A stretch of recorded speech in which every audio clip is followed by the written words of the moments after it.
request the dignitaries to take the seat on the dais and off the dais.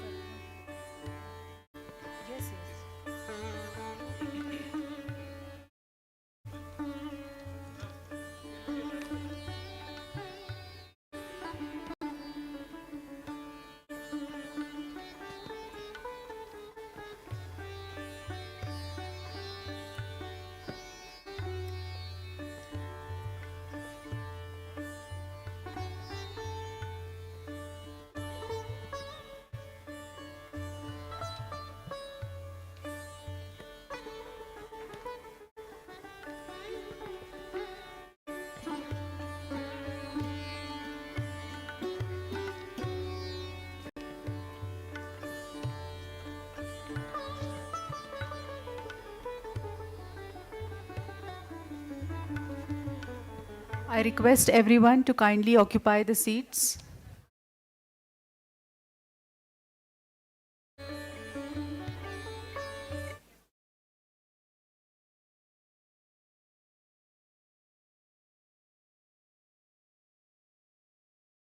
I request everyone to kindly occupy the seats.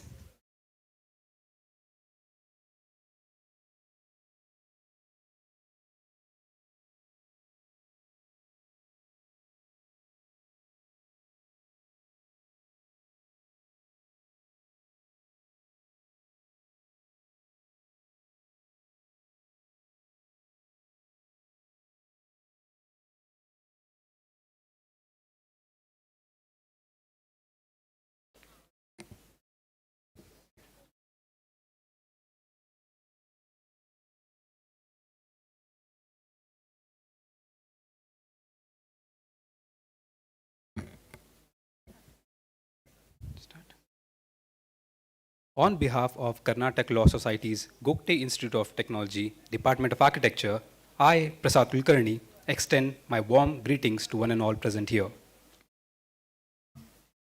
Initiating this very movement, the event Resonance, I, Spurti Khemlapure, on behalf of Karnataka Law Society, Gogte Institute of Technology, Department of Architecture, wish you all a very pleasant morning. We gather today to commemorate a quarter century of milestone. It is a testament to the dedication, hard work, vision of everyone involved. To witness this silver jubilee, we experienced many highs and lows. We have been in the survival mode, we were infant, prosperous, and all of it together too. We are celebrating a lot of things. We are emotional, nostalgic, grateful, proud, content, and happy. Expressing this, I extend my warm welcome to all the dignitaries on the dais, Chief Guest Architect Abin Chaudhary, Founder and Principal Abin Design Studio, Guest of Honor Architect B.R. Mohan, Chairman, the Indian Institute of Architects, Karnataka Chapter, President, Karnataka Law Society, Shri Anant Mandgi, Chairman, Governing Council, Shri P.N. Katavi, Chairman, Governing Council, Shri Rajendra Belgaonkar, Principal, KLS Gogte Institute of Technology, Dr. M.S. Patil, Head, Department of Architecture, Dr. R.D. Kavelkar. I welcome all the dignitaries of the dais, respected KLS members, respected deans and heads of the department, all the invitees, our beloved alumni, devoted faculty, and dear students. Welcome to the momentous celebration of 25 years of resonance. Good art is a form of prayer. It is a way to say what is not sayable. Let us use a prayer hymn sung by our students to invoke the blessings of the Almighty.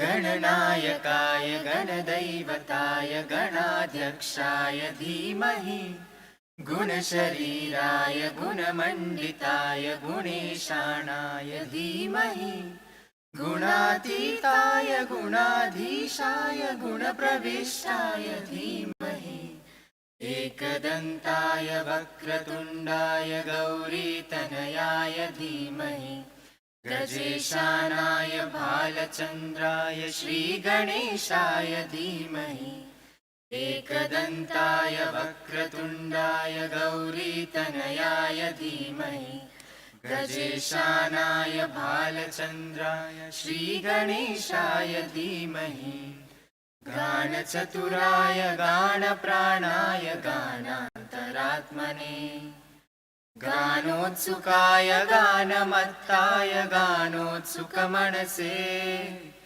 गुरुपूजिताय गुरुदैवताय गुरुकुलस्थायिने गुरुविक्रमाय गुह्यप्रवराय गुणवे गुरगुणवे गुरुदैत्यकलक्षेत्रे गुरुधर्मसदाराध्याय गुरुपुत्रपरित्रात्रे गुरुपाखण्डखण्डकाय गीतसाराय गीततत्त्वाय गीतगोत्राय धीमहि गूढगुल्फाय गन्धमत्ताय गोजयप्रदाय धीमहि गुणातीताय गुणाधीशाय गुणप्रविष्टाय धीमहि एकदन्ताय वक्रतुण्डाय गौरीतनयाय धीमहि गजेशानाय बालचन्द्राय श्रीगणेशाय धीमहि एकदन्ताय वक्रतुण्डाय गौरीतनयाय धीमहि गजेशानाय बालचन्द्राय श्रीगणेशाय धीमहि श्रीगणेशाय धीमहि।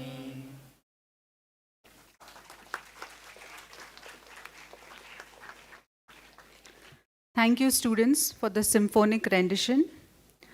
I humbly request Chairman Governing Council, Shri P.N. Katavi Sir, to welcome the august gathering.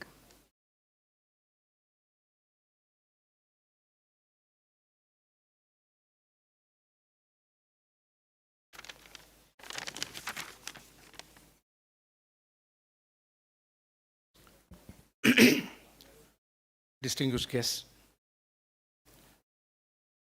esteemed faculty, cherished alumni, ladies and gentlemen.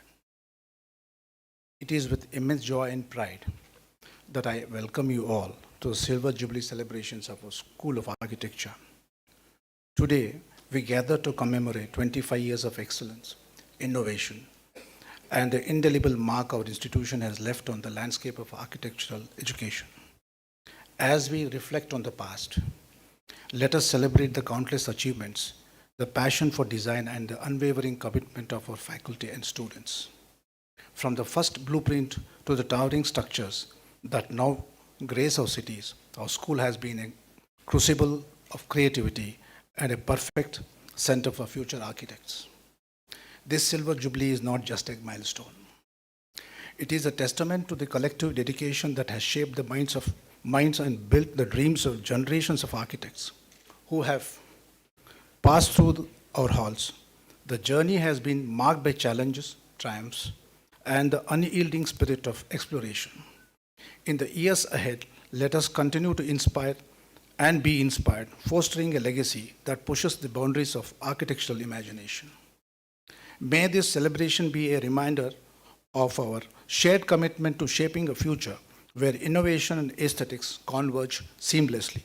Thank you for being a part of this momentous occasion. Here is to 25 years of architectural brilliance and the promise of many more to come. Cheers to you all. Thank you.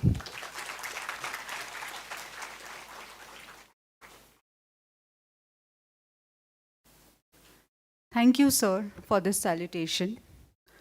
I request Professor N.R. Tadkotkar to introduce the chief guest, Architect Abhin Chaudhary and Architect B.R. Mohan, and acquaint the guests to the gathering. A very good morning to all. Dignitaries on and off the dais. It is my proud privilege to introduce the chief guest of Silver Jubilee celebration, architect Abin Chaudhary, to the august gathering. Abin Design Studio is based out of Kolkata since 2005 under the leadership of Abin Chaudhary.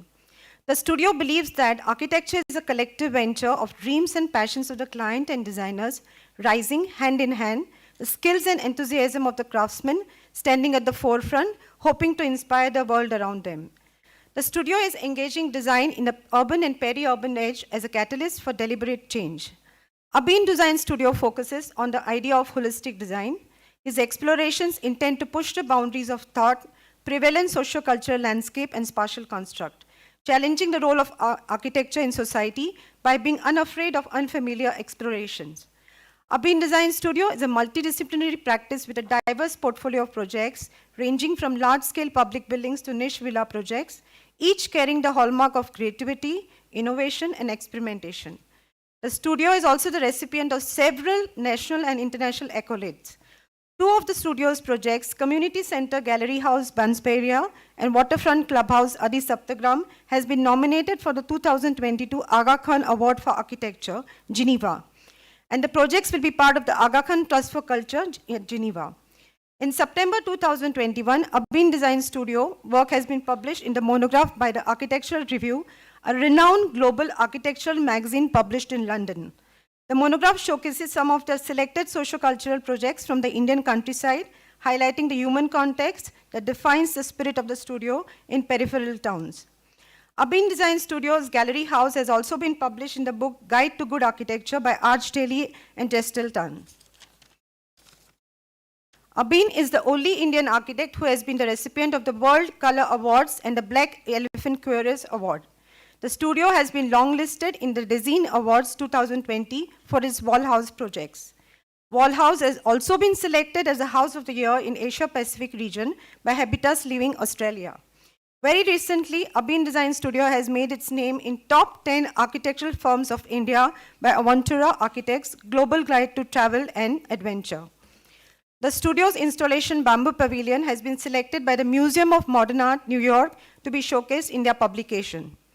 CEPT University has selected a studio for an exhibition on the studio's body of works, exhibition named as Making of Place, Productive Collision Between Practice and Passionate Community in Peri-Urban Areas, and eventually published as a book by CEPT University Press. Abin has received the International Architecture Award 2015 from the Chicago Athenaeum, the European Center for Architecture, Art, Design, and Urban Studies. In 2016, the firm was chosen for 2A Asian Architecture Awards at Vienna. He has recently launched Kolkata Design Collective, a coming together of design professionals and artists collaborating to explore and showcase the evolving cultural context of Kolkata through distribution of artwork, design ideas, urban installations, and product manifestation. He has also been appointed as a board of reviewer for CEPT University and served multiple educational institutes and design colleges as a member of advisory board. Some of the notable museum projects are Nazareth Tirth, Kolkata, a museum and research center, restoration and renovation of Victoria Memorial Hall, Kolkata, JSW Partition Museum, Newton, Kolkata, Sister Nivedita Heritage Museum and Knowledge Center, Kolkata, to name a few. Other notable projects are IMI Bhubaneswar, IMI Kolkata, IQ City Nursing College, Durgapur, Presidency University, New Campus, Newtown, Wall House, Bansperia, House of Sweeping Shadows, Bansperia, to name a few. And the list goes on. With this very brief introduction, I present to you architect Abin Chaudhary.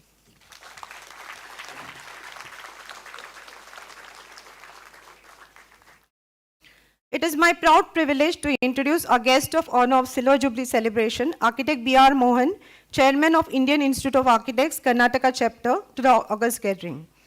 B.R. Mohan graduated from UVC Bangalore University in 1985. After a brief stint of working in Bangalore, New Delhi, and Mumbai, founded Architects Inc. in 1991. Sir has over 39 years of experience in professional services with expertise in large-scale healthcare, residential, institutional, commercial projects in major cities of South India. Sir has been in the core group of organizing state, regional, and national conventions for practicing architects as well as students.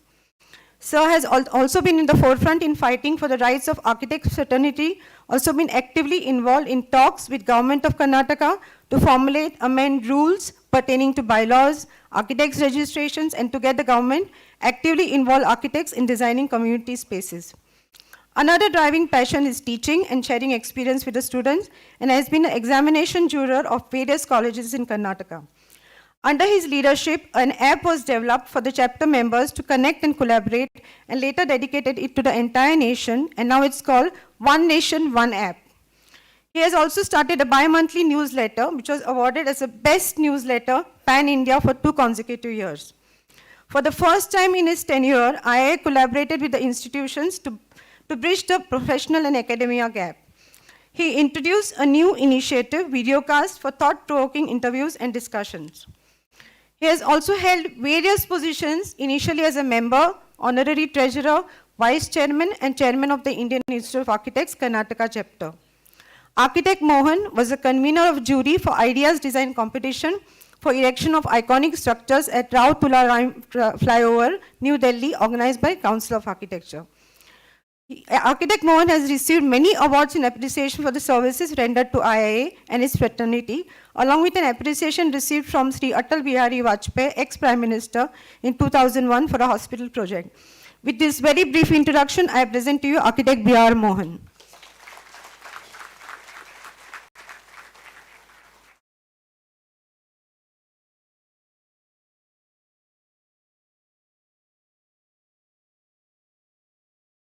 Thank you, ma'am, for apprising us all. Where flowers bloom, so does hope. I request Shri P.N. Katavi, sir, Chairman Governing Council, to welcome today's chief guest, Architect Abin Chaudhary, with a floral gesture and a token of gratitude.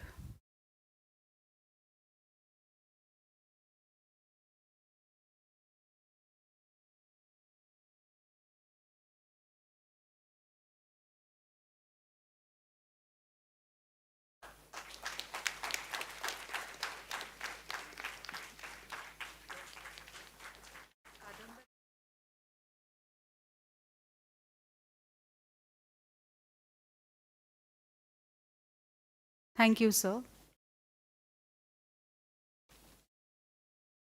I request Shri Rajendra Belgaonkar, sir, Chairman, Governing Council, to welcome today's guest of honor, Architect B.R. Mohan, with a floral gesture and a token of gratitude.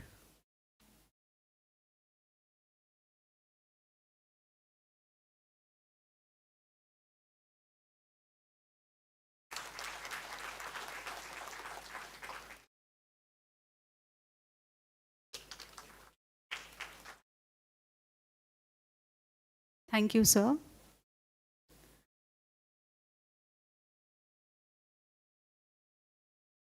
I request Dr. M.S. Patil, sir, Principal, KLS Gogte Institute of Technology, to welcome the President, Karnataka Law Society, with a floral gesture.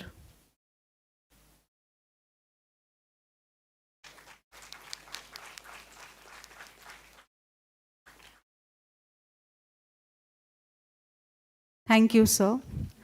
I humbly request Professor N.R. Tadkotkar, ma'am, to welcome all the KLS members with a floral gesture.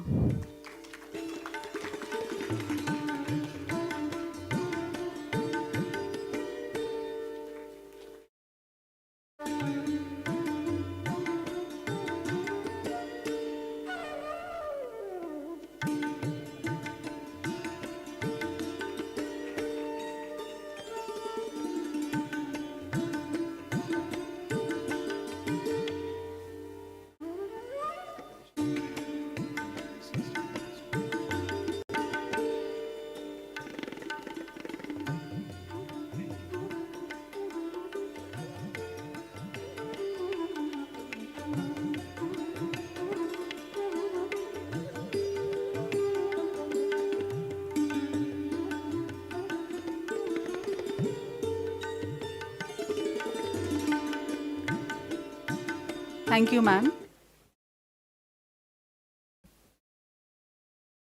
Now I request the dignitaries on the dais and off the dais and GC members to commence our event by lighting the lamp of wisdom. And I also request a few of our alumni to join us on the stage.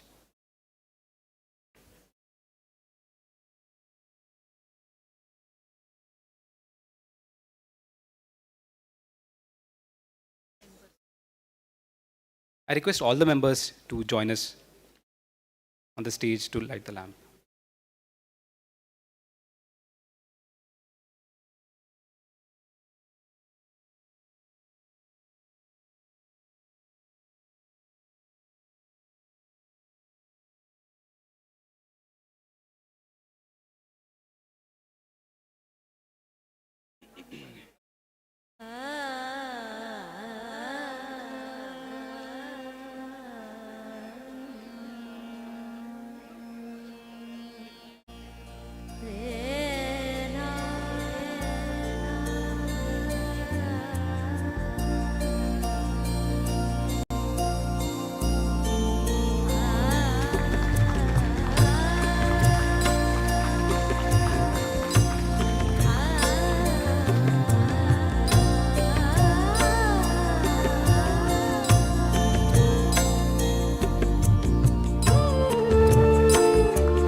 शुभं कुरु त्वं कल्याणम् आरोग्यं धनसम्पदः शुभं कुरु त्वं कल्याणम् आरोग्यं धनसम्पदः शत्रुबुद्धिविनाशाय दीपज्योतिर्नमोऽस्तु ते दीपज्योतिर्नमोऽस्तु ते शुभं कुरु त्वं कल्याणम् आरोग्यं धनसम्पदः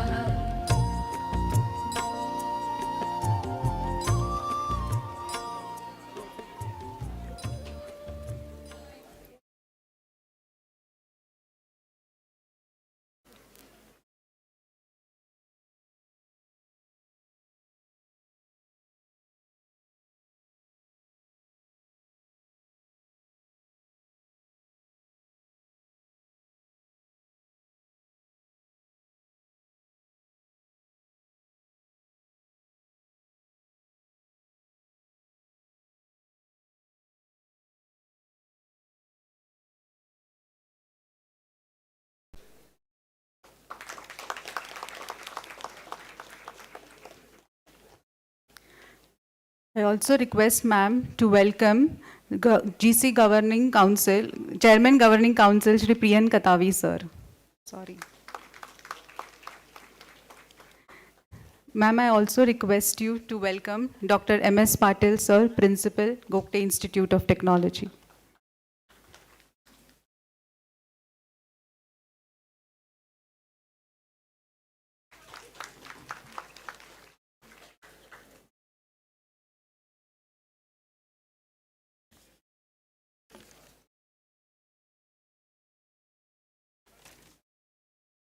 I take it a privilege to read the message by Professor Abhay Vinayak Purohit, President, Council of Architecture, India. Quoted, "Dear esteemed faculty and students, I am delighted to extend my warmest congratulations to the entire KLS Gogte Institute of Technology's Department of Architecture family on the momentous occasion of 25th anniversary. On behalf of Council of Architecture, I would like to commend the Institute for its unwavering commitment to the academic excellence and its significant contribution to the field of architecture over the past 2.5 decades. The decision to celebrate this milestone with a 2-day event, including an inaugural session, technical session by alumni, and an exhibition of alumni and students' work, reflects the Institute's dedication to showcasing the achievements and advancements within your academic community. It is heartening to see the active involvement of alumni whose technical sessions will undoubtedly enrich the knowledge and experience of current students.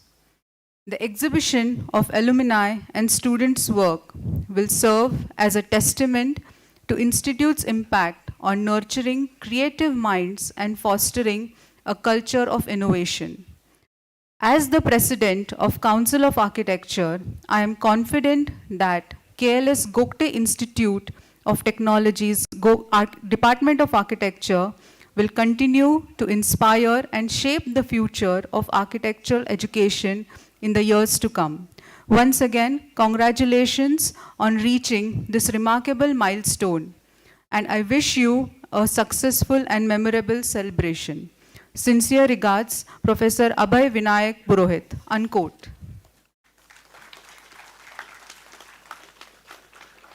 Thank you, sir, for those encouraging words, and thank you for taking time out to write to us this heartfelt message. Let us take a moment to reflect on the remarkable journey of the past 25 years. I request Head of the Department, Dr. R.D. Kavilkar ma'am, to incite us with a department report over the years. A very good morning to everyone.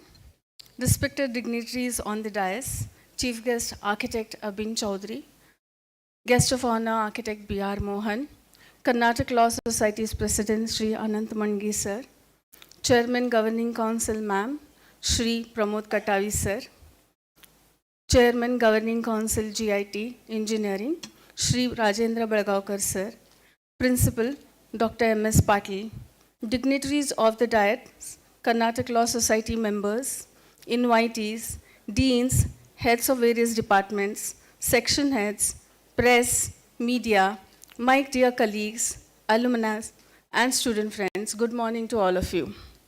This is an auspicious morning, so a louder good morning to all of you. It's a privilege to present the report of Department of Architecture. The Karnataka Law Society's GIT's Department of Architecture was started in October 1998. A humble beginning with small space, few faculty, books, and fewer students.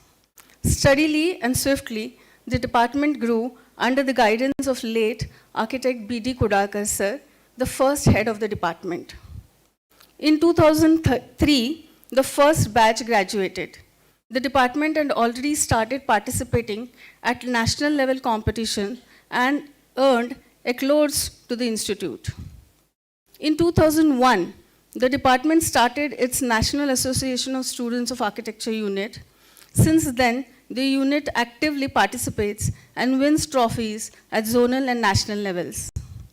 The unit won consequently for 3 years GSEN Trophy, LIK Trophy, Hoodco Trophy, and also emerged as winners of Zonal 5 a number of times. In the decade, under the guidance of Kudalkar sir, that is from 1998 to 2007, the foundations of academic perfections were laid. Late Professor M.S. Kalkundri sir headed the department from September 2008 to December 2009. Professor Nishita Tadkodkar headed the department from Jan 2010 to December 2013 and again from October 2015 to October 2021. In 2010, the department exhibition was enhanced with Spandan, a space for NASA achievements, and Aura, an art exhibition. Also under Professor Nishita Tadkodkar ma'am's guidance, the department started its flagship program called as Space Talk, a platform to bridging academic and professional interface. Architects like Prem Chandavarkar, Sanjay Mohe, Bujoy Ramchandran, Deepak Gugri, Girish Doshi, Madhav Joshi, Naresh Narasimha are a few among the many practicing architects who graced the platform over the years.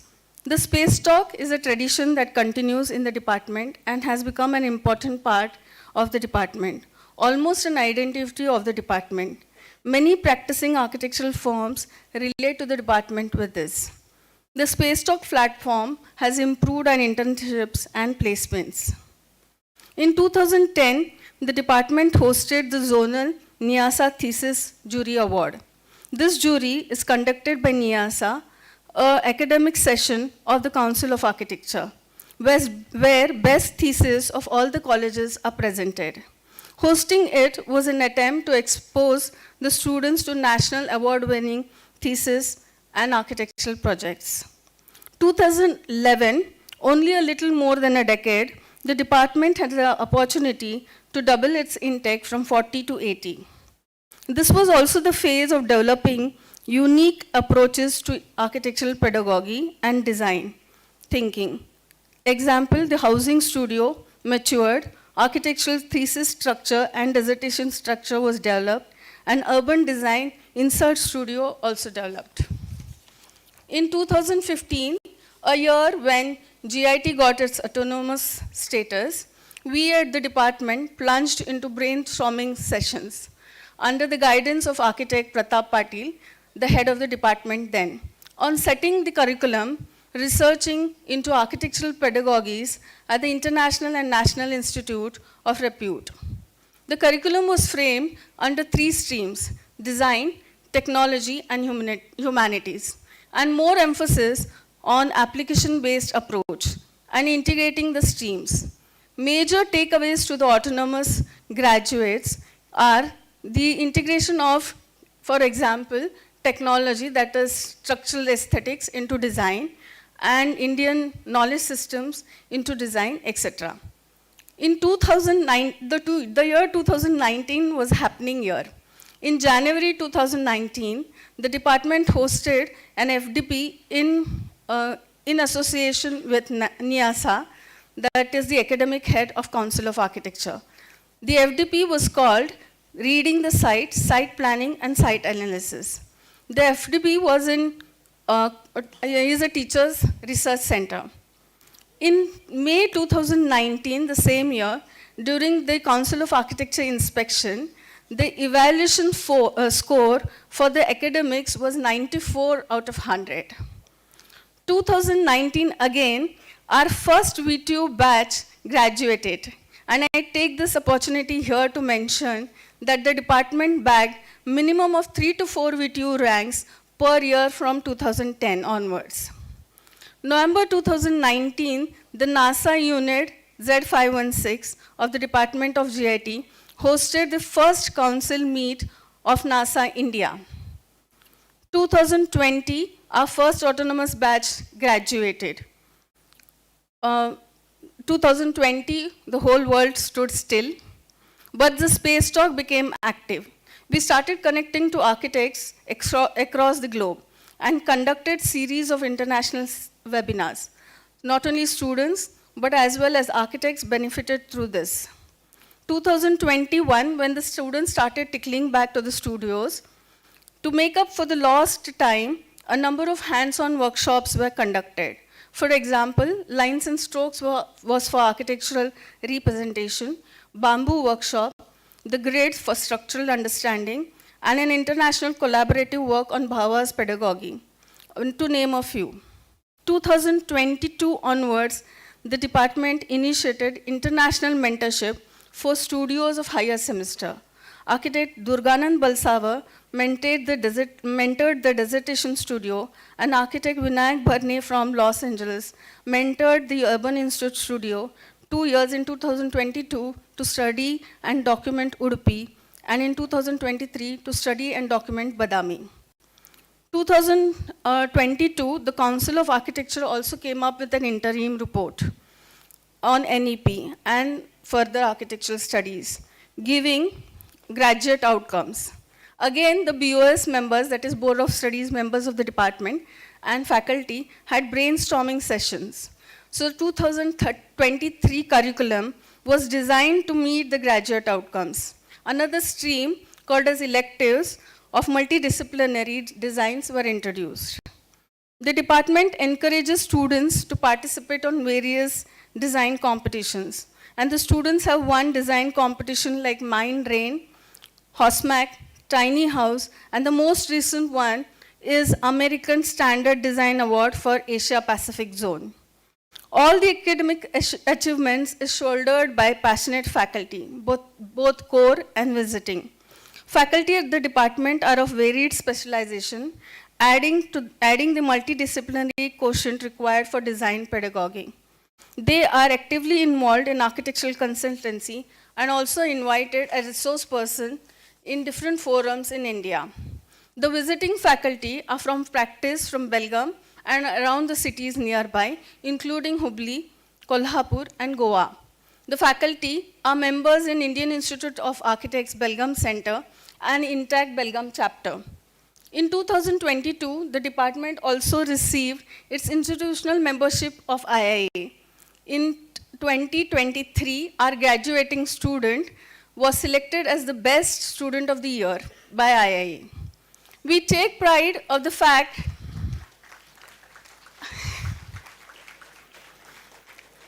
I smile here because B.R. Mohan is here and he awarded the certificate to me last year.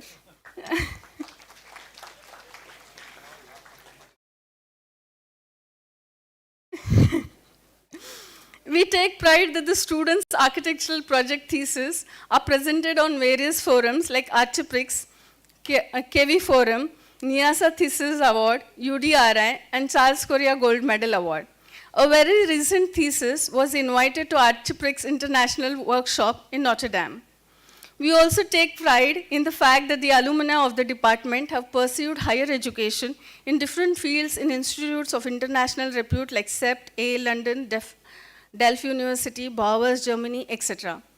Alumni are all well placed in renowned firms like CNT, Mindspace, SpaceMactis, to name a few. And most others, and very important, are practicing architecture, opening firms of their own, and creating architectural edifices which are sensitive to climate, culture, and society. To sum up today's report, today's date, 12th Jan 2024, and Resonance event will be marked as a milestone to the history of Architecture Department and to Gogte Institute of Technology. All this is possible because of the deep-rooted support of the KLS management, which has nurtured the department to grow and has visions for its future growth. Thank you. My best wishes to Resonance and the department's future. Thank you.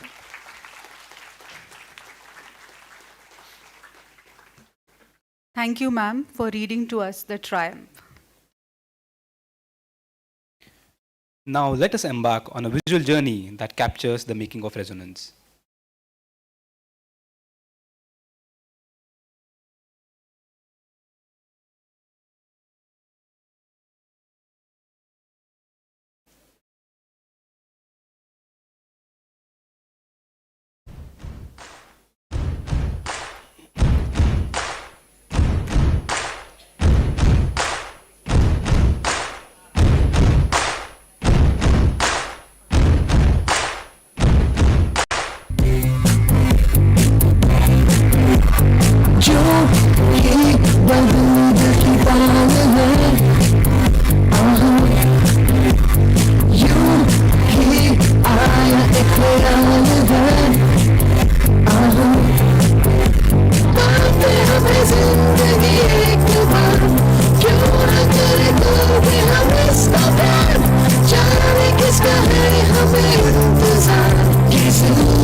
We believe in pushing boundaries, fostering creativity, and achieving goals together. This special video will provide a glimpse into the numerous milestones and moments that define us together.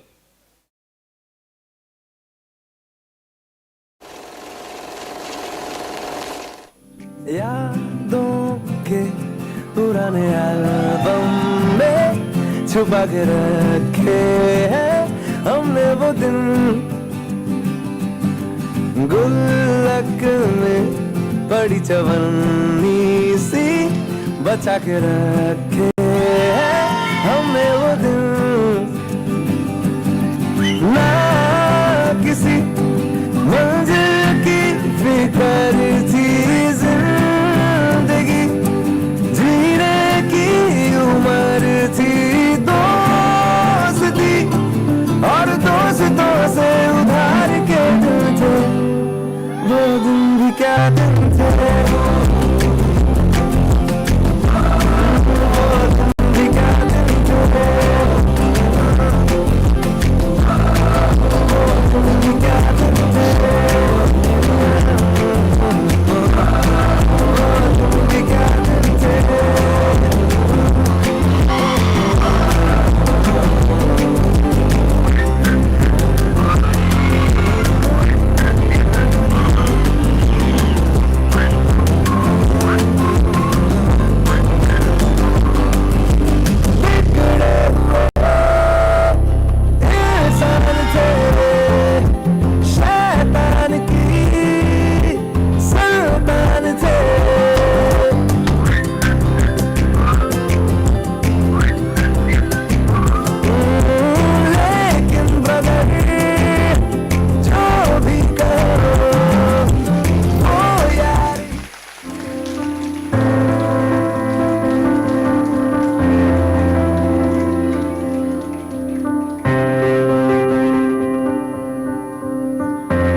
I thank our media and videography team for producing this nostalgic compilation.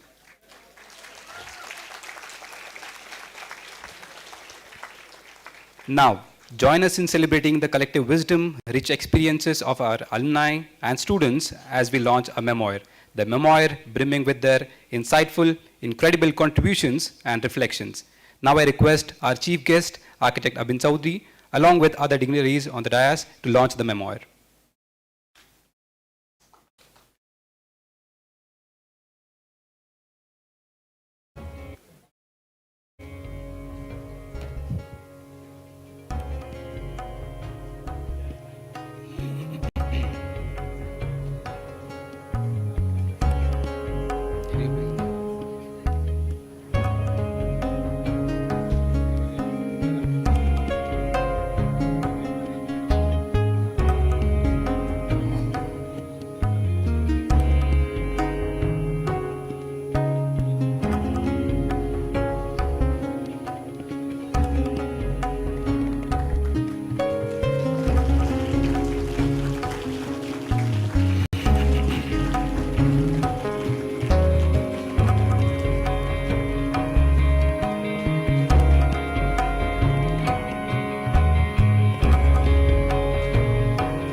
Thank you, everyone. Further, an electronic publication of the memoir will be soon shared with the highlights of Resonance celebration events.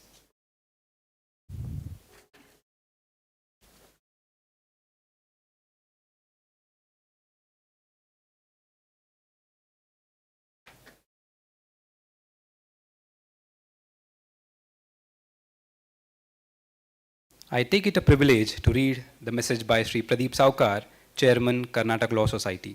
I quote, I am extremely delighted to learn that Department of Architecture, KLS Gogte Institute of Technology has completed 25 years and celebrating Silver Jubilee. Over a period of time, Department of Architecture has excelled in academics and won several awards due to the untiring efforts of the teaching, non-teaching faculty, and students. It is a matter of pride for all of us at KLS. On this momentous occasion, the institution will also be releasing Silver Jubilee Souvenir 2024, displaying the achievements of alumni, faculty, and students. Journey of 25 years is an event to commemorate and celebrate. I congratulate the faculty and students for their invaluable contribution at the academic level and co-curricular events.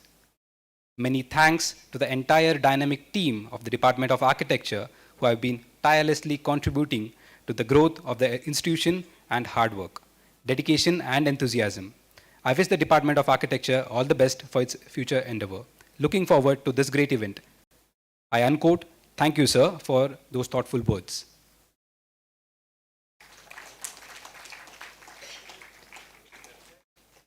Now I invite the guest of honor, Architect B.R. Mohan, to share his thoughts on this joyous occasion.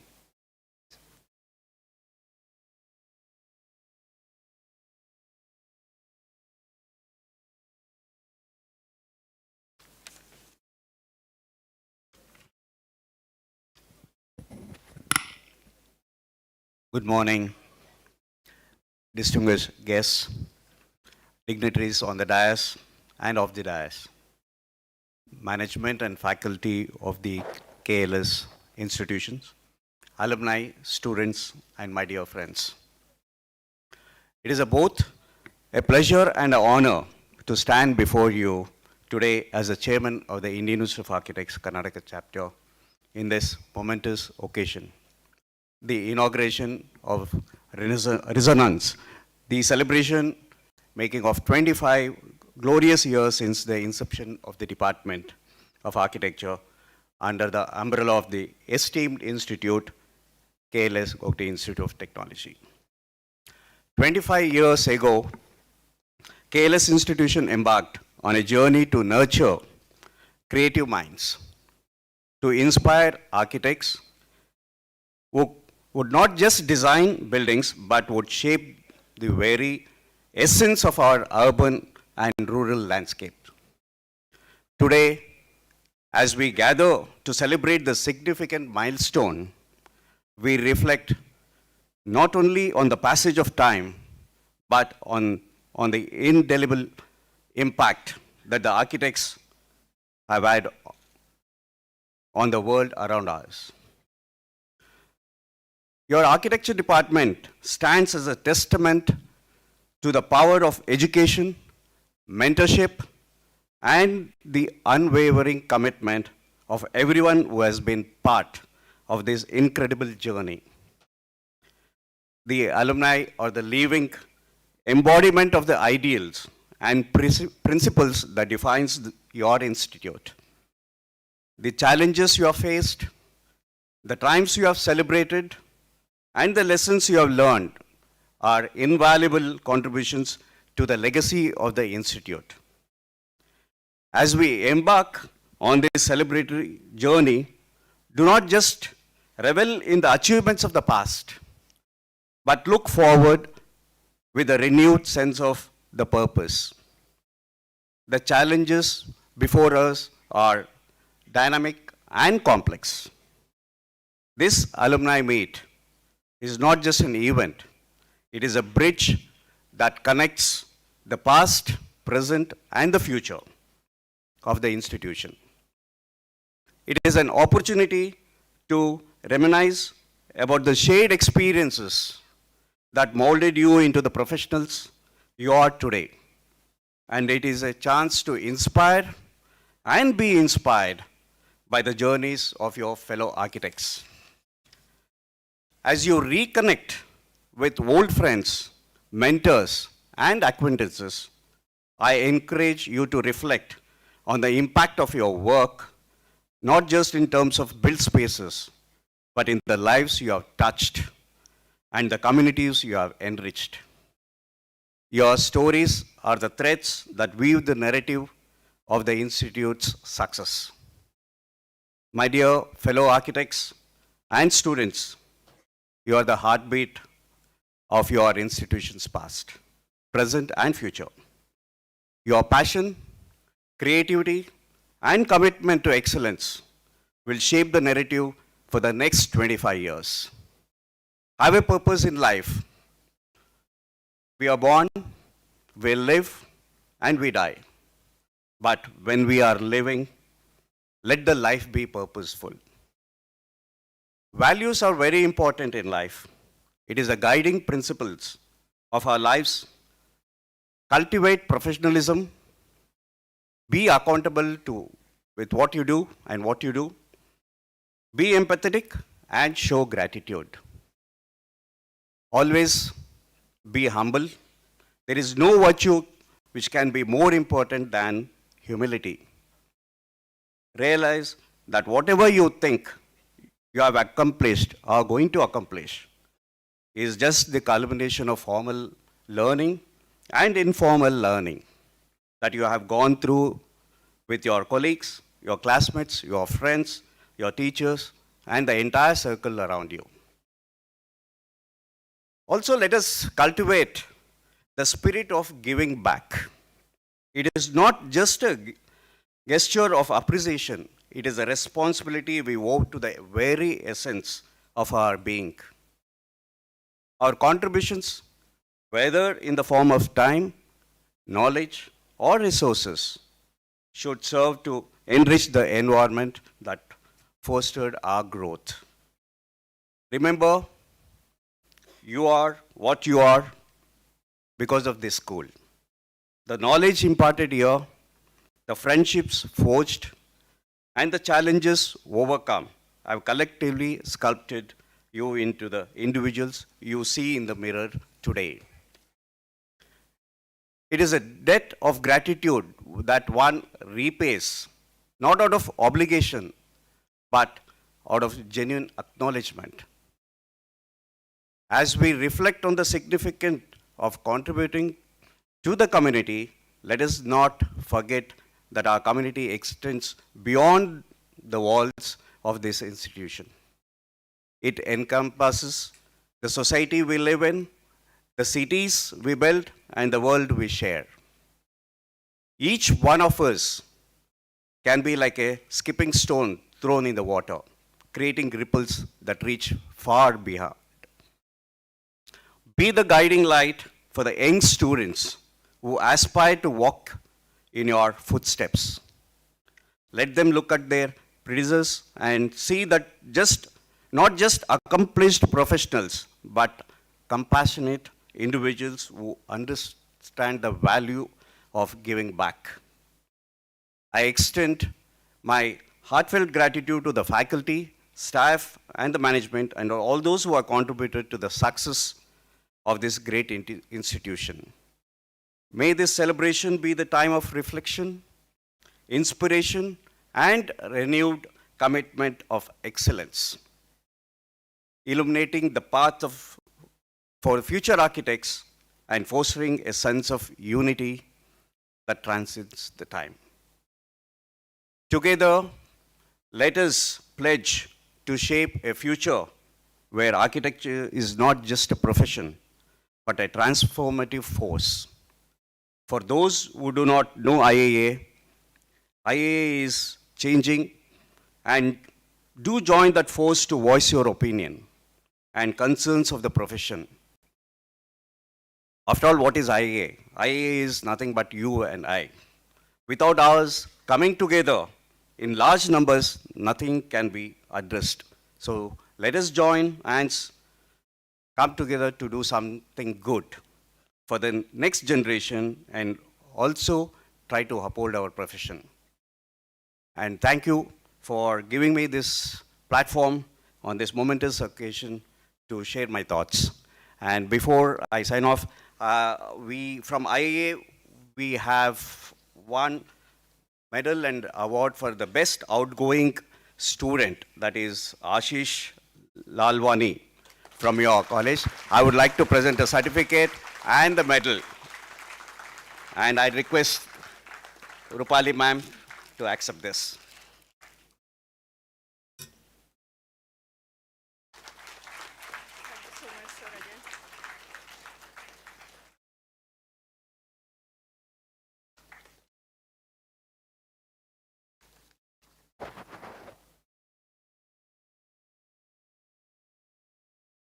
Thank you very much. Thank you to Indian Institute of Architects. And just today morning, during breakfast, B.R. Mohan sir told me that there's one more certificate for Best Student Award. And that is why when I was announcing the Best Student Award for the last year, I was smiling, because I didn't want to announce it before B.R. Mohan sir. And that's why I gave a smile and I laughed, because I knew this was coming. He told me in the morning, and this is a huge surprise. And thank you very much, sir. Thank you. And this is the second consecutive year that we are doing it. And thank you so much. Thank you. Thank you, sir, for your inspiring words. With immense pleasure, I invite architect Abhin Chaudhary to address the August gathering.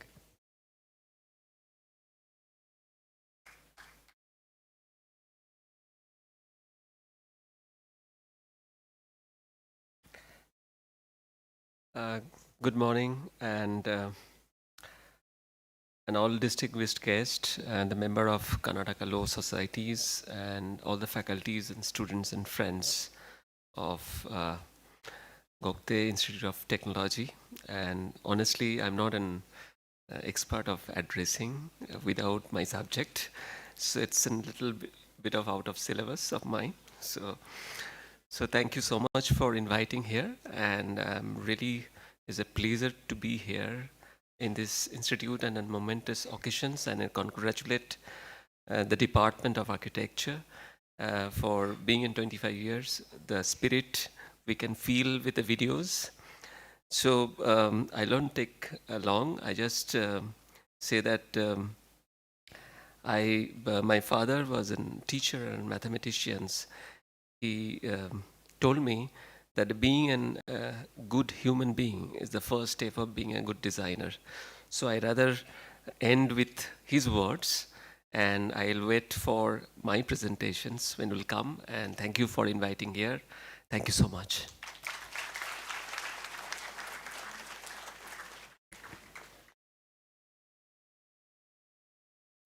Thank you, sir, for gracing us with your presence and words of appreciation.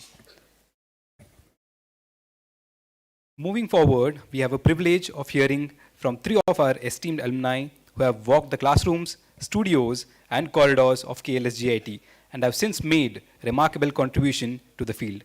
Now I request architect Shreyank Khemlapure to share his thoughts.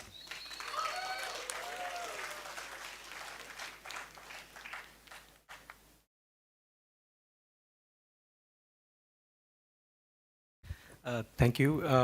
It's amazing to kind of be back after so many years. I just want to tell one short story, which I think says about the openness of the pedagogy here. So, for instance, when we were in a third year, the department floated a competition to come up with a mural for a wall or something like that. And then me and Praveen Alva and many of the students participated, and I think Pratap sir also has floated that competition. And we won the competition. We thought nothing would happen. But lo and behold, basically we were asked to make mural. But we also proposed that it should also become the logo for the institution, and that line that is running is part of the institution's thing. And the mural is on the wall. Not only that, many of our juniors, friends who helped us to kind of fabricate that whole thing, because we didn't know how to fabricate that stuff. The fabricator knew better surface development than us.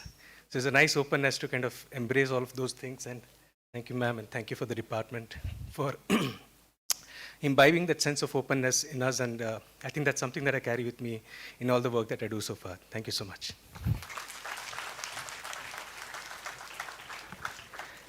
Thank you, Shreyank. Now I request architect Mithila Manulkar to share her views.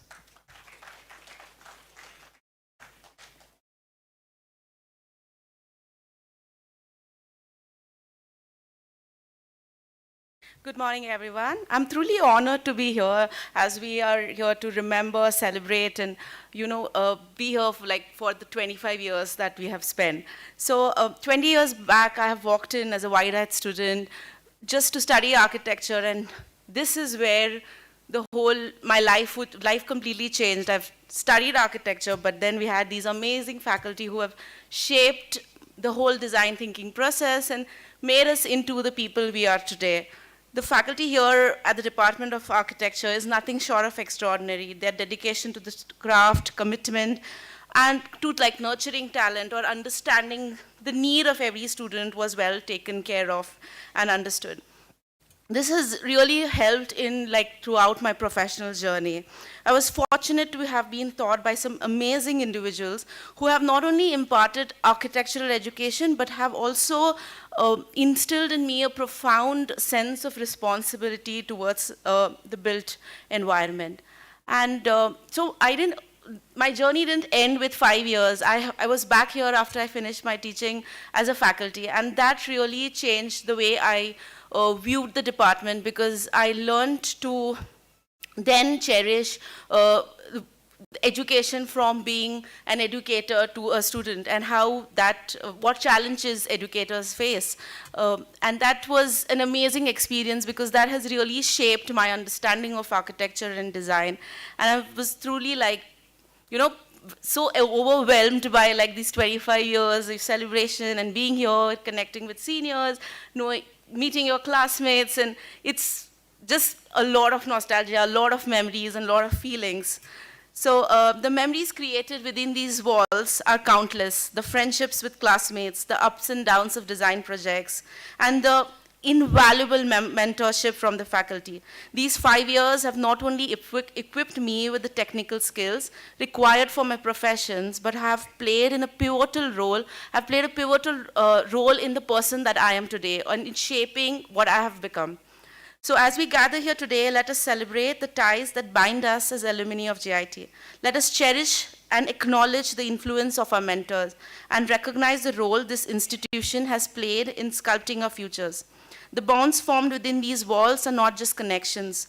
They are a testament to the enduring impact of education and the shared journey we all embarked upon. Here's to memories, the lessons, and the enduring spirit of the Department of Architecture at GIT. Thank you, everyone. Thank you, Midhila. Now I request architect Rahul Paul to express his experiences.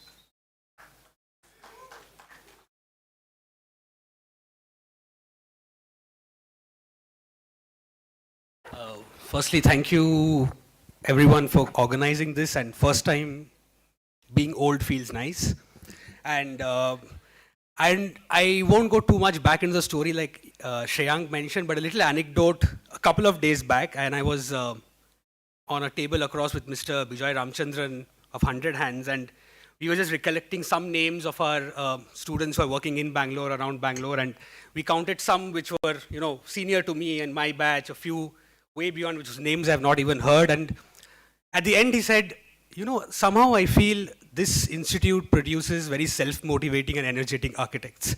And I think that in many ways it's a true summary of this department, because of the way the teachers have been, are currently, and also I think the way the alumni has kind of shaped themselves, not only just because they have been building their own practices or being associated with the practices that have a very long lineage, but also I think they have kind of diversified very much into a lot of academia, into research, into teaching, into diverse other fields that are offshooting from architecture. And I think that is what the department has kind of also taught us when we were here, you know, to not just think architecture, think a little beyond architecture.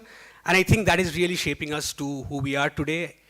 And I hope that journey continues with all the new batches that are here. And I think those are the students who are now here. And I hope you can continue to think beyond architecture and make us everyone proud. Yeah? Thank you so much. Thank you. Thank you, Rahul. Once again, I thank you for taking us all through your experiences and the impact of this institution on your lives. We are privileged to have a dynamic leader at the helm of today's celebration. I now invite Sri Anant Mandgi, President, Karnataka Law Society, to share his insights and thoughts on this momentous occasion.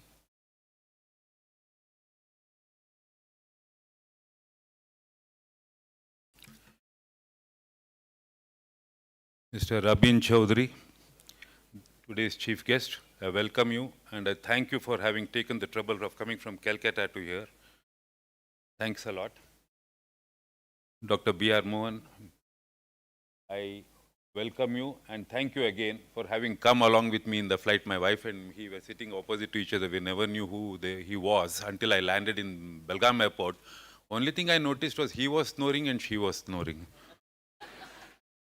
Anyway, you're entitled for it. It was a nice journey I had with you, sir, because I had continuous stereo music going on when I was sitting in there. I also welcome Senior Advocate Mr. Pramod Kathavi, who is the designated Senior Counsel. I am a Senior Counsel. We are a totally different field from architects. We are lawyers. And my colleagues here, who are fellow members of Karnataka Law Society, and some of them are very senior members who are present here to grace this occasion. Now, architecture is something Greek and Latin to us. We are lawyers. We only know what is law or how to save. If an architect commits a blunder, he comes to us, we'll say, all right, we'll save it. You are in building and then we'll try to save you. In 1998, a few lawyers from the managing committee thought, let us start a department, architecture. Well, fine, we'll start. We started. And it so happened after a few years, and this I'm talking from the point of management. What was the status? Architecture department did so badly, we hardly had any students, we hardly had anything going on here. So in the board meeting, first topic is to be, why don't we close the architecture department? Many of us contemplated either ways, and then we felt, at least I think one of the first principles of architecture is if a door is open, never close it. So we said, no, let us try. Let us continue with it. I'm very sure some students will come and we will do well in architecture. And today we have completed 25 years. What a proud moment it was. What a right decision we took to continue architecture. And that is mainly thanks to you students, the alumni, and you who trusted in us, and the faculty and the staff who did so well. And today we are highly reputed. And today you are celebrating resonance. What is resonance? What is the meaning of resonance? See, resonance means a feeling, a thought, a memory of our past. Now, I am a practicing lawyer in Bangalore, so is my wife and some of my colleagues. Unfortunately or fortunately, my wife and me have had different kind of experiences with architects. Very difficult to get with architects, let me tell you. You are a breed of your own kind. Unlike we lawyers, we are very adjusting, we adjust for anything, all that chalta. But you people, when I have some of the best architects in Bangalore, one, to name a few, one is Mr. Raja Vatve, who designed the particular hotels there, sir. And another few architects, friends of mine. When we meet at a party, the way how they think, the way how they talk, I wonder from which world have these people come? They're very unique in their way of thinking, probably because they're creative. Wife and me wanted to build a farmhouse. We called architects, 5, 6 architects from each one comes out with another thing. I said, what is this? No, I'll build a farmhouse and you're going to live in this farmhouse. I told him, boss, you're building it for me. Don't you know what is my requirement in it? Please satisfy my need and requirement and build according to what I want. You can't compel me to live in a house which you have designed. Means what Mr. Mohan said is, pay attention, think, and design according to what is the need of your client. In life, there are no straight lines and sharp curves. So you can't design buildings with straight lines and sharp curves.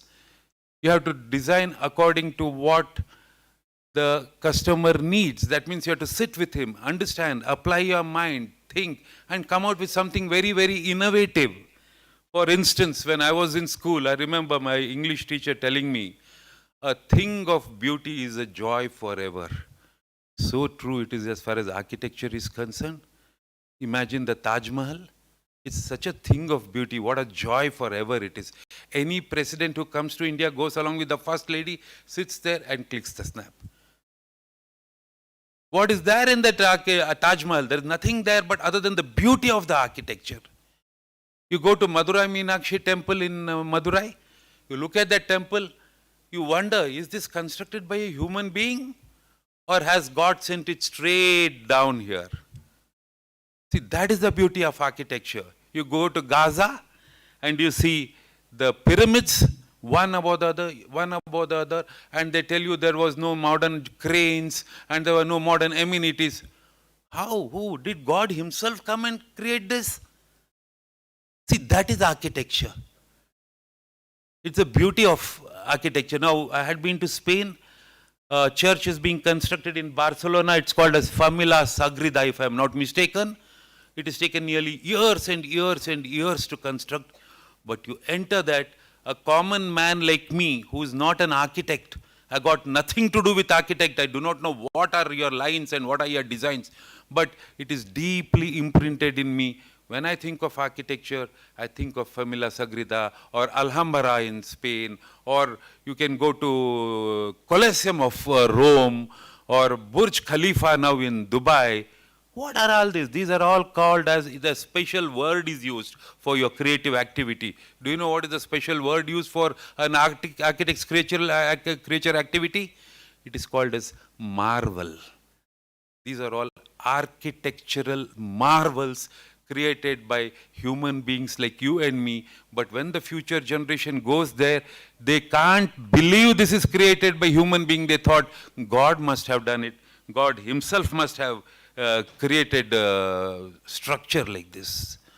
Like for instance, my first brush to understand what is architecture was, I had read a beautiful book in school by Ayn Rand, The Atlas Shrugged. The hero of that novel was Howard Roark. When I read that, I started realizing, what is this? This is a different world. Architecture is a different world by itself. And today you people are celebrating the Department of Architecture. But let me tell you one thing. We are planning not for a Department of Architecture, but a School of Architecture. With the kind of support we have got from students, parents who are present here, the alumni who came and spoke, and alumni present here, the chief guests who have taken trouble to come here, we plan to start a School of Architecture where you can have your own design studios, have your own spaces, and whatever is required. And I want, see, let me tell you one thing. Always in my speech, whenever I've spoken in this institute or elsewhere, because I'm a native of Belgaum, I would love to build brand Belgavi. Vidhan Svada structure has come up. You youngsters here, architects are here. You can also help in building brand Belgavi by designing beautiful structures. People should come to Belgaum to look at it. Alhambra is not in a big city in Spain, it's in a small village. But people come from all over the world to see that particular structure. So my request or advice or what I hope is, a day will come when you people should make Belgaum the center of architecture, where we will try to contribute by starting an architectural school. Let us be pioneers in it. And you, with the help of your faculty and teachers and your own creativity, do something. What is Taj Mahal, I said? Taj Mahal is a timeless structure. It has no time, sir. You do not know. Even the symphony orchestra in Sydney, if you see that, the way how they have constructed, these are all timeless structures. So take the opportunity to be creative and create some sort of a timeless structure in Belgaum and make Belgaum the center of architecture or architectural marvel. I hope you can do that, and I wish you all the best in life, and wish you all the best in happy designing with lines and curves and squares and all that. Do well, please. Thank you.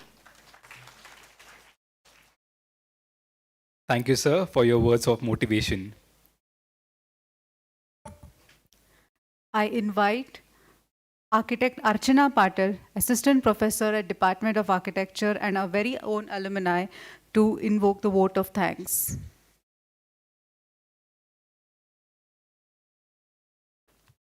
Good afternoon, everyone. On behalf of the Architecture Department, I extend heartfelt thanks to our visionary management members for their unwavering support throughout 25 years of excellence. Gratitude to our esteemed chief guest, Architect Abhin Chaudhary, Guest of honor, architect B.R. Mohan, for gracing the occasion. Special thanks to our dedicated principal, KLS GIT, Dr. M.S. Patil, head of the department, Dr. R.D. Kavilkar, faculty members, and both teaching and non-teaching staff for their tireless efforts. A warm acknowledgement to our talented students and loyal alumni whose contributions have shaped our legacy. Together, we celebrate a quarter century of architectural brilliance and look forward to many more milestones. Thank you all.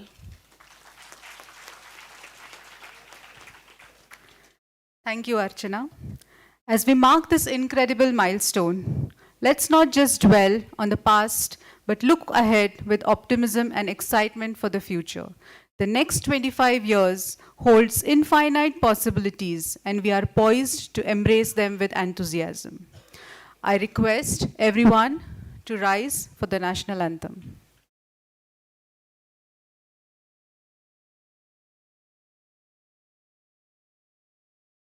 जनगण मन अधिनायक जय हे भारत भाग्य विधाता पंजाब सिंध गुजरात मराठा द्राविड उत्कल बंगा विंध्य हिमाचल यमुना गंगा उच्चल जलधि तरंगा तव शुभ नामे जागे तव शुभ आशीष मांगे गाहे तव जय गाथा जन गण मंगलदायक जय हे भारत भाग्य विधाता जय हे जय हे जय हे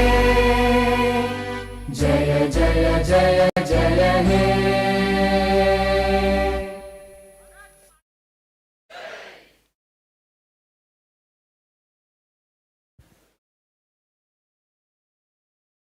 Thank you all for attending the inaugural session. We will resume after a 15 minutes of break to begin with a keynote session. I kindly request everyone registered to collect the memoir from the registration desk.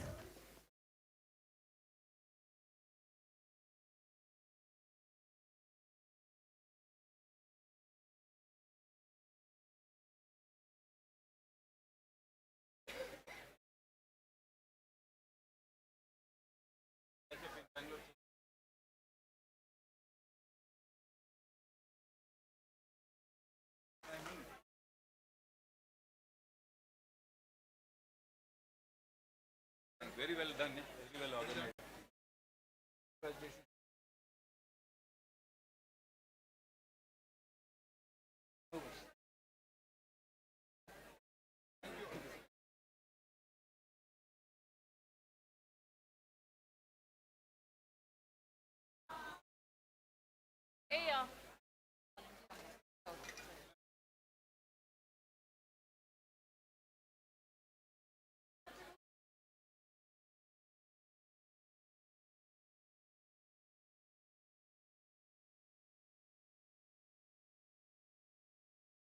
So, do you have a laptop here? Okay. No, I can do that.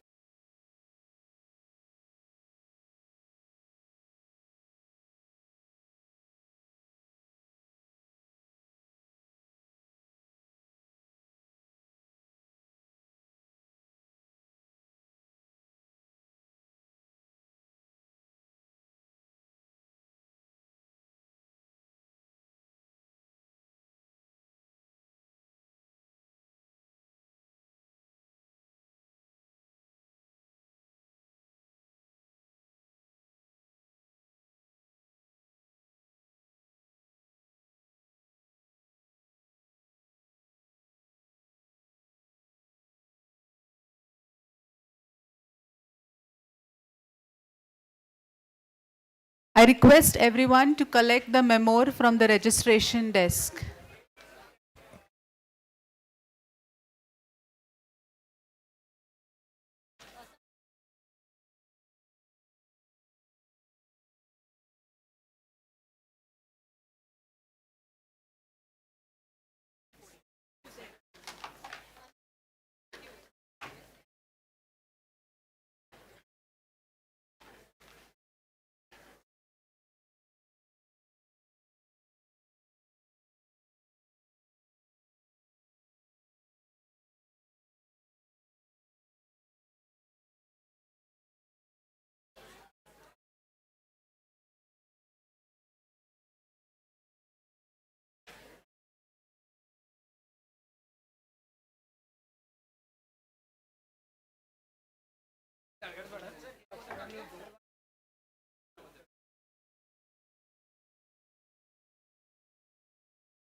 Where is the receiver on that side?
Sound is there? Sound is connected? Yeah.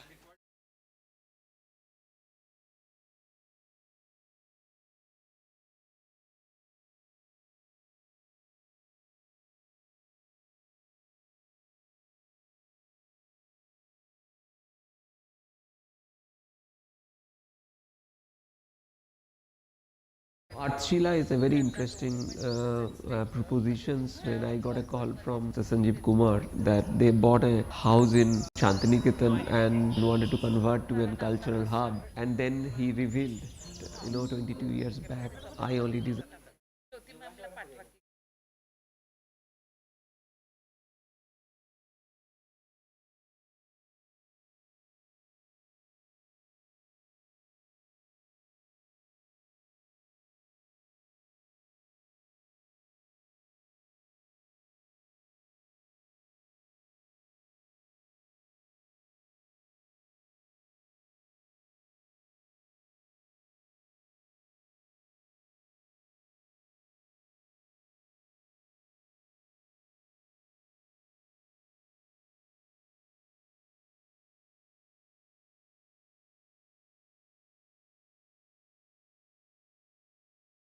Artshila is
I request everyone to please be seated.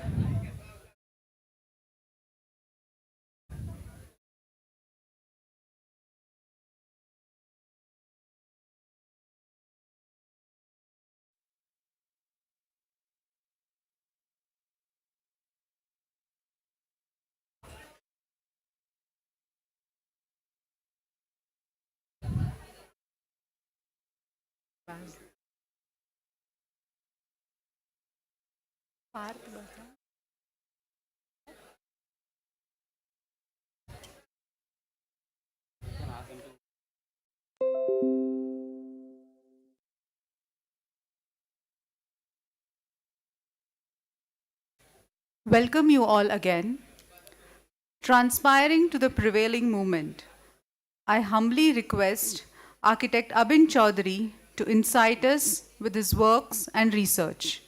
I please welcome sir to the dais.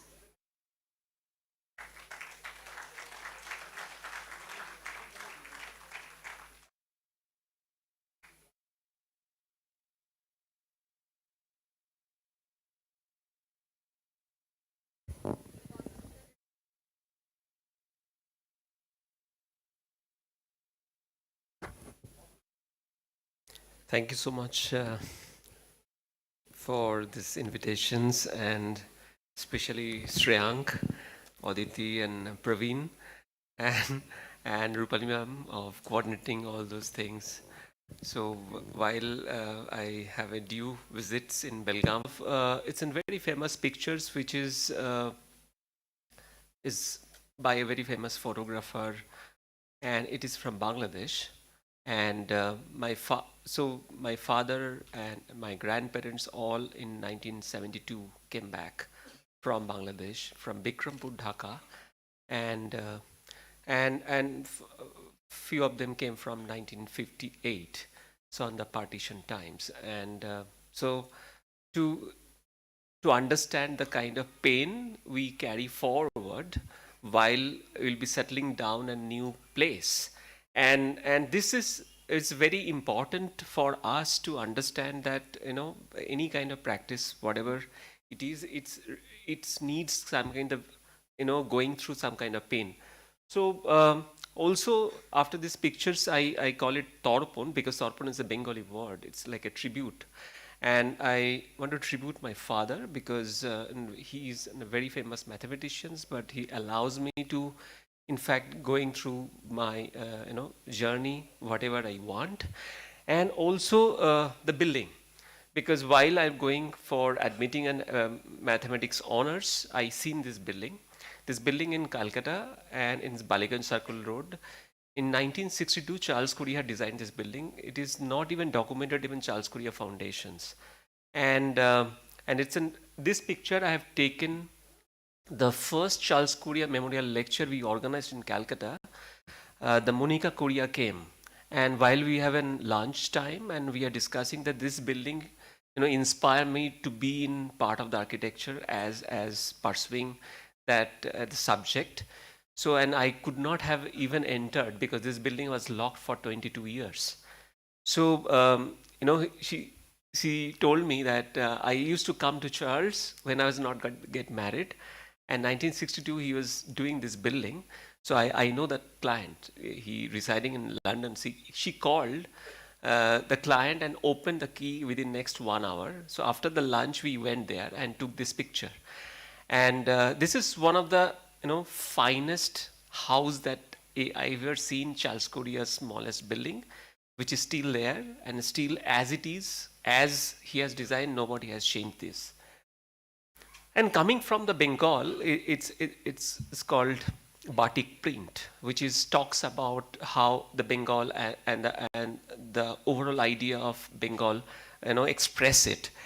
And you know, throughout this Hooghly, the Bengal and you know, landscapes, when you talk about a Bengal, it cannot separate West Bengal and Bangladesh, because it's important about cultural civilizations, how the river really works as part of the history. And without understanding the landscape of river, you can't figure it out how the culture, you know, embodiment has grown within us. And because my hometown is Bajberia and beside the Ganges, and you know, that the idea of river, idea of water, idea of these civilizations has come out in a very different, really kind of destroyed the foundations of an aspiration of an architecture. And why I'm saying that the DNA unchanged, because sometimes the government building has been blue and white, and for that she has actually announced a 50% waiver of the tax and all those things. And it's becoming kind of an impressions of ego, which is happening even today in post-colonial modernist architecture across India.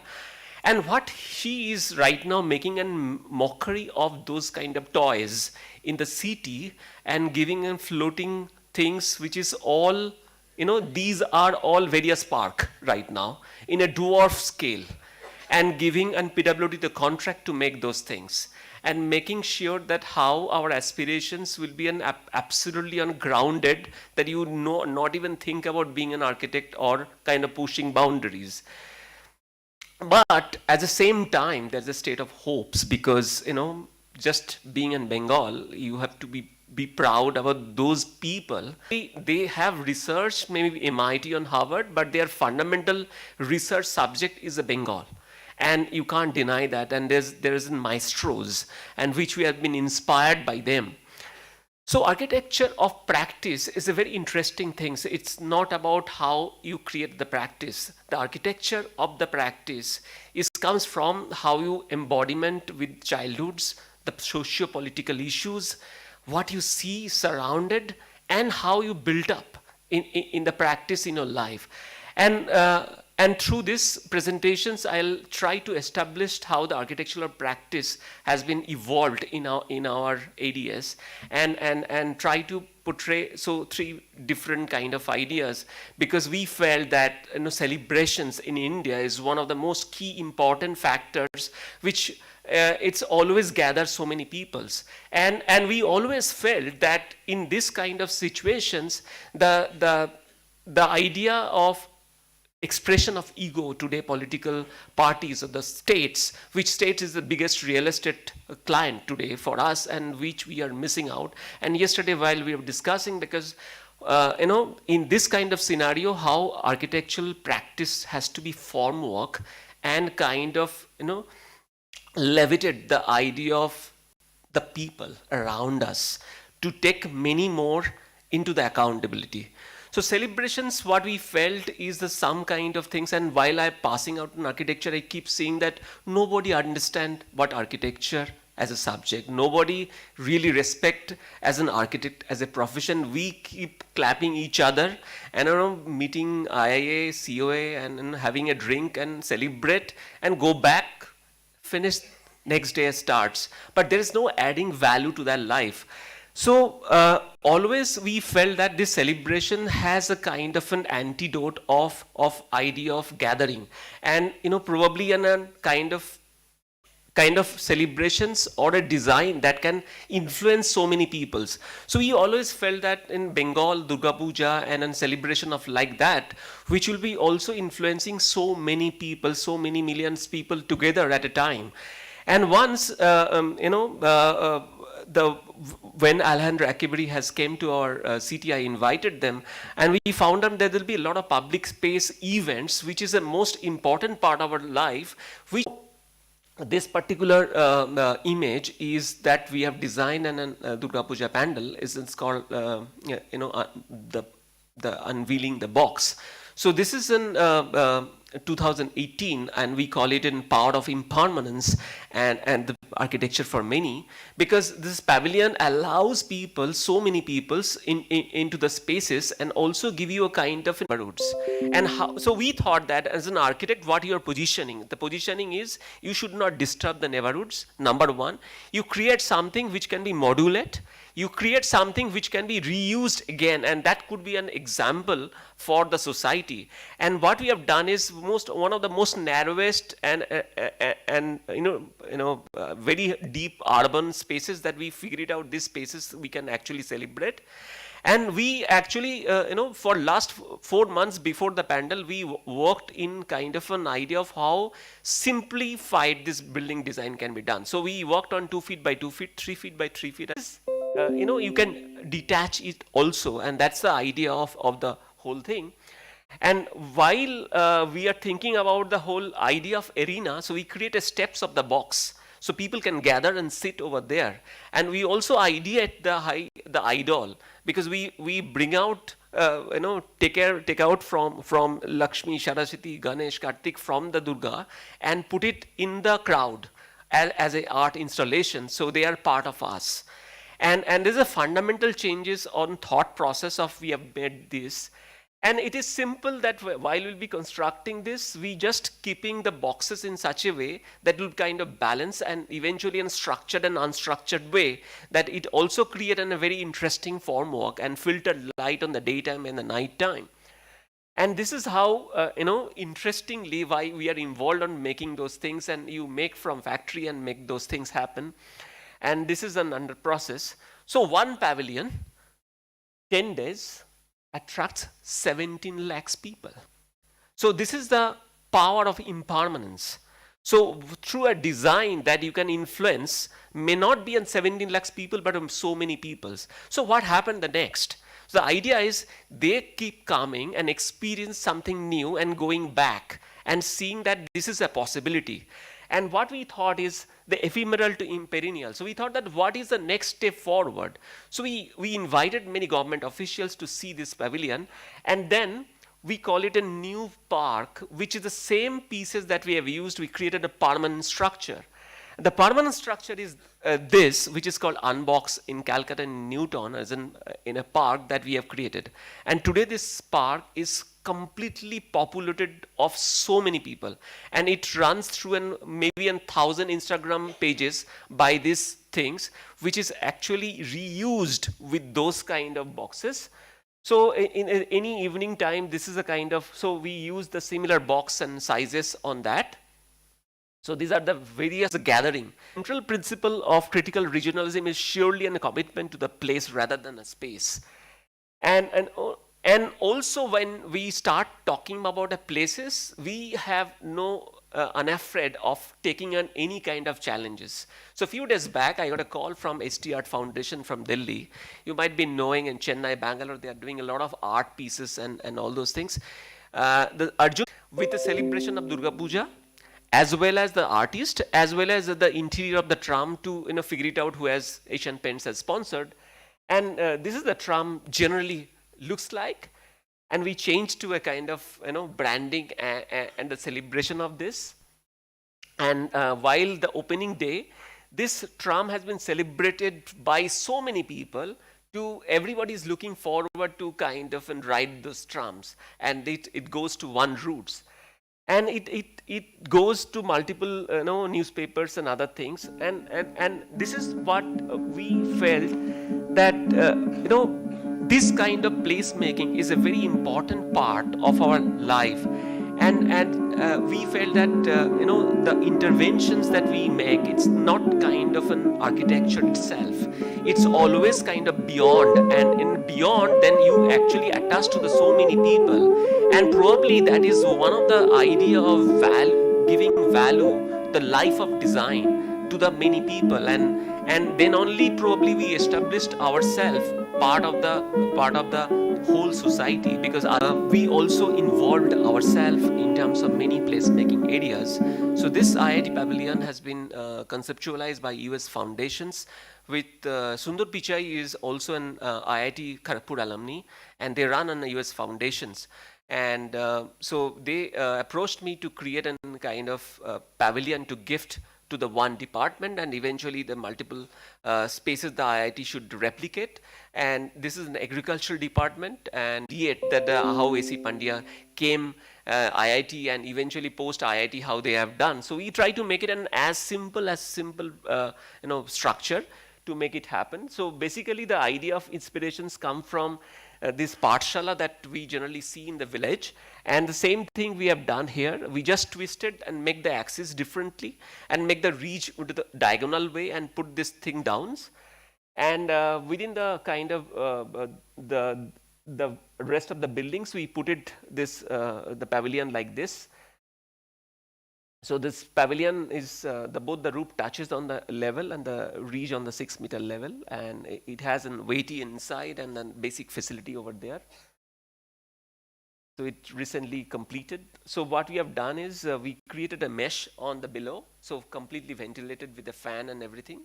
And we have also put some solar panels beside. This whole thing runs by the solar panels.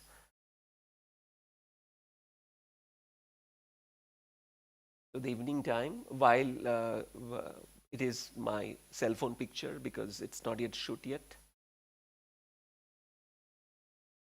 And that's in weighty and small weighty and gathering spaces, so many functions will happen, and below that there will be toilets and pantry.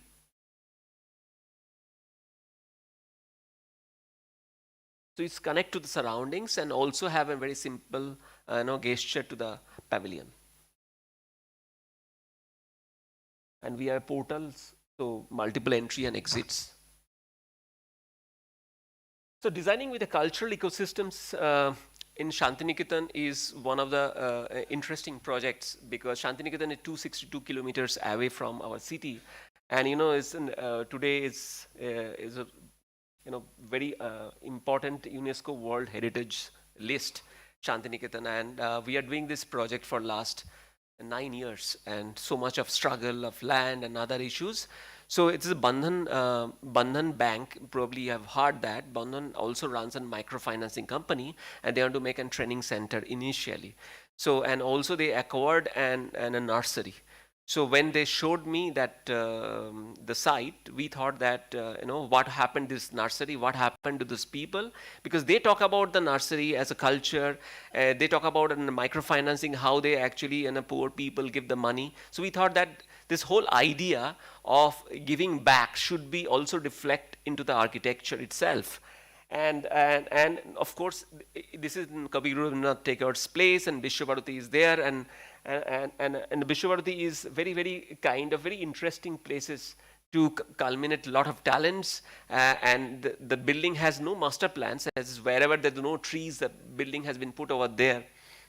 So it's a very organic growth of the typical master plans, and almost an ungated community to define and boundary. So it's very difficult to understand where Vishwabharati ends and the rest of the things is going on. So it's an important that we should celebrate the idea of that organic growth of the building into the master plans. So just to get an idea, that was a site when I first visited 9.5 years before. And Bandhan Bank he's the chairman of Chandrasekhar Ghosh, who is also involved, and he came from Bangladesh 18 years back and now established in one of the largest bank. So there's no trees at all, and there's a nursery over there. So the idea was always to kind of create an academic block which is as minimal and smaller gestures, and bring the nursery on top of the building. And then there'll be separate requirement came as an hostel block. So what happened that eventually that Shantiniketan temperatures goes up to 45-50 degree. We try to capture in such a way that culmination point of the students and teacher has to be in kind of very interesting, cozy, shaded spaces, and also we bring that nursery in such a way that the mount also create and kind of goes up on top of the building, and also the only maximum 2-story building on the academic block. And we also created kind of cavity walls, and also kind of shaded courtyard which actually interact with the people. So this is the one of the kind of shaded courtyard which is from outside and from inside, and how the ground plane looks like. And from classrooms you can come out and actually sit over there, which is a completely shaded area. So even on organic planning on experiential like associate perception, as what we've seen in Vishwabharati, we try to put the building in such a way, the very organic way, and a kind of meandering spaces in between. And because of the southwest facing of the road, so we try to be a more kind of solid edge on that surface, and bring kind of opening inside, so that the circulations of any movements as well as the ventilations can go inside through that building. And also try to involve the local craftsmen, which Bandhan Microfinancing Department give the money to them. and involved them from the day one to create kind of a brick and craftsman and masons and everything. So this is the initial idea. What we have actually thought that this nursery will come on top of the building and it's cultivate and it run by their own people and also feed the canteen, and eventually if the canteen filled up, then they will sell it up. So it's kind of a complete ecosystems of that whole institute. And so how this is the recent pictures that the idea what we have thought for 8 years back, it's now become a kind of reality. So this is the academic block and behind the hostel block. And so this is the drone shoot, which shows that there'll be a cluster of all the roofs has been kind of cultivating or almost and feeding all the vegetables to the canteen. And there is kind of spaces which is also weighty and weighty. Those are pictures and also connection to the corridors. Library.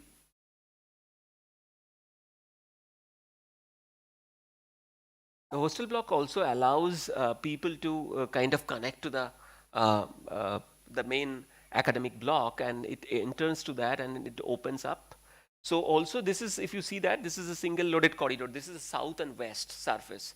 So you have not put the bedrooms or the hostel rooms over here. So there will be one wall, then and then the corridor which act as a buffer place. So the most of the rooms on other side, we avoid the corridor as kind of buffer place for designing this hostel block. So this is a kind of entrance to the main entrance to the hostel. As the kind of connections you can see from canteen, the hostels and the academic block together. Typical hostel corridors, how it works. And this is a first courtyard, then the second courtyard and the third courtyard, which kind of frames the balconies, the even the terrace garden, which can be accessible from there. They can maintain it. The opening inside. And that's kind of facade of the hostel. So while we'll be doing this, the Artshila. So Artshila has 3 right now. One is Ahmedabad, which is Banduk Smith has designed, and their building has been, they cut it off. And this is Artshila in Shantiniketan, and that's an interesting story. So I'll show the video. And so it is also a kind of gesture to the Shantiniketan, and today Artshila is one of the key epitome cultural hub in Shantiniketan. So every Friday, Saturday, Sunday, you really don't get the place over there. It's a simple 3-story villa, which I've designed my college life. And while client bought this, and finally I understood this is done by me. And in your life, you hardly get the chance, the mistakes that you made on 100 times on a younger age, you try to correct. And interestingly, you change the scale from a villa to a completely public project. So, just to get an idea of this is the kind of scale. This is a 3 bedrooms villa. And then we change it to gallery and small guest house, library.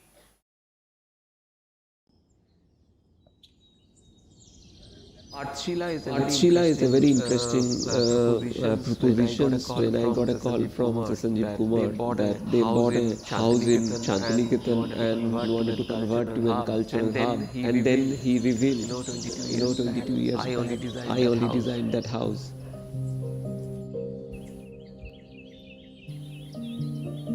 So the idea is to retrofit the idea of spaces of galleries, culture centers, canteen, all those spaces within that smaller building of 3 BHK villa.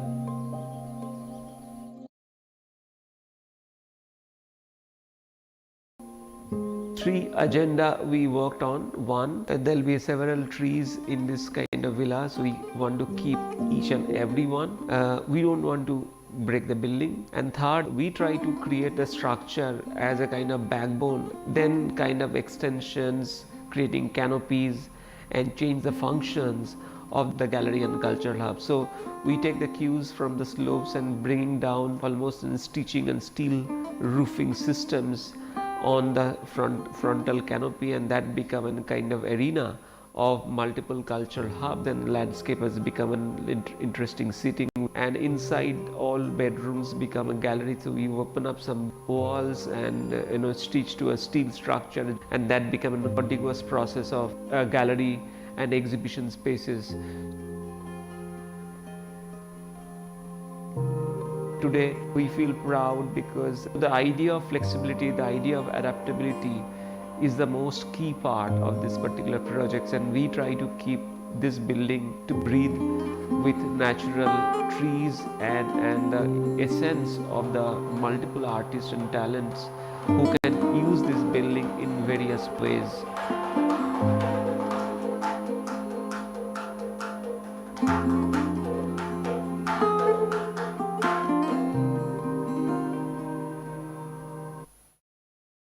So while we are doing Shantiniketan and all those things, our always interest to kind of explore and break the boundaries.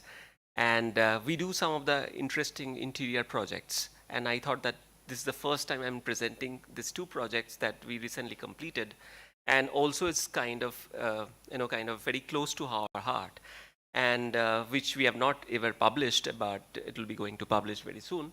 So one is Soul Story, and what happened that one of the Mumbai-based industrialist has acquired a 6 brand to distribute, Italian brand to distribute in the whole country, and they want to make one experience center in city of Calcutta, and they try to bring that a specialist from Italy to design it. So eventually we met earlier, and he thought that I can be added value to that experience center. And I always felt that how the Italian, because I studied in Domus, and I felt that this is the kind of furnitures and other things they display in a different manner. But always a dream when I was at Domus that how the Italian furniture can be placed in temple, and take a photo shoots. And I always kind of intriguing the idea of what can the possibility that it may offer to that places. So and while this kind of brand is over there, and I figured out that displaying those furnitures can be a very interesting things if we put it in typical Indian architectural temples or typologies. That could be a very modern kind of gesture, and we can celebrate these things.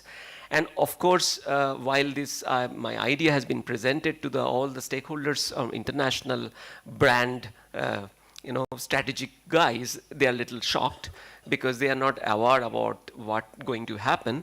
But I thought that this is, either you take this idea or I'm not in.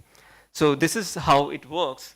So, the Keshava temple in Maharashtra, which is also a very interesting kind of formwork, and we try to figure it out how the whole pattern can be created, and we can keep those furnitures and create a very experiencing place. So this is the kind of initial sketches, and I just, this is not a rendering, this is a real image. So, and this whole idea of creating those spaces with the idea of how you do it. It could be made with wood, it could be made with FRP, it could be made with POP. So we'll figure it out what is the kind of crafts we in our country that it can really emerge to bring it out, all those things. So I met one POP artist who can actually deliberate, and it's a cost effectiveness also need to figure it out. So, to kind of do a workshop with them and understand what possibility that it can make. So we work with them for 2 months to understand one single mock-up to figure it out.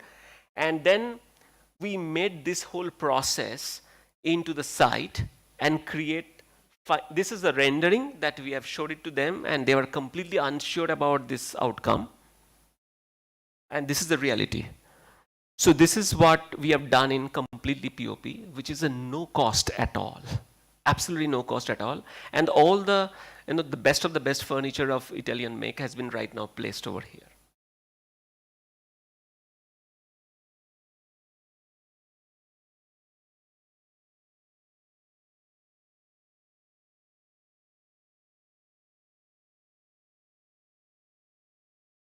So also, there's an Salarpuri office. It's a big real estate company, and they want to make an office, and they want to kind of celebrate the office. And I don't want to show you an office, but the idea of how it can be celebrated in a real estate office, which I thought that it's important.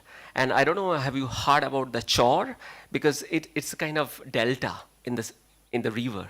And we've come from Bengal and we encountered chor because in childhood, we just swim the Ganges and go to the chor and come back. And that's in competitions. In class 8, there'll be if you 1 hour, you come to the chor and come back, you get 2 mangoes probably. So that's a connectivity of chor that we always embraced in our childhood. And while they have approached us, we thought that let's celebrate the chor in such a way that it also works, because most of the chor is becoming an brick clean today.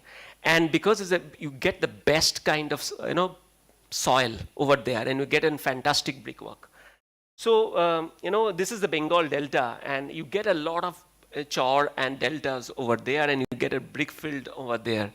And also the terracotta, which is one of the most key element of the brick in the Bengal, which is both cases in Bangladesh and all those Murshidabad and all those areas, is a very important things. And it's just dying. It's just dying.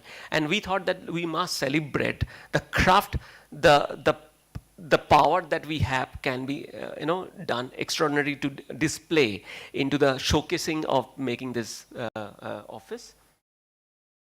So this is a kind of an entrance area that we thought that we created a kind of a concrete block, which is a customized concrete block with the dust of real estate sites. And also we actually make multiple terracotta tiles, find out from wastage areas and put together and create a kind of chor. And that chor reflects the idea of notions about how this delta actually offering for the last few years that this can be designed, can be celebrated. So what we have done, this concrete blocks that we have come from a dust of real estate waste, and then put the tiles, cut it out and put it inside and create a kind of patterns.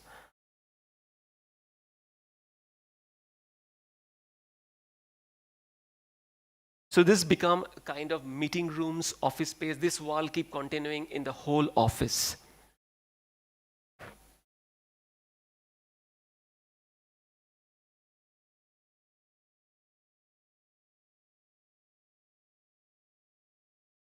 This is some of the places of inside.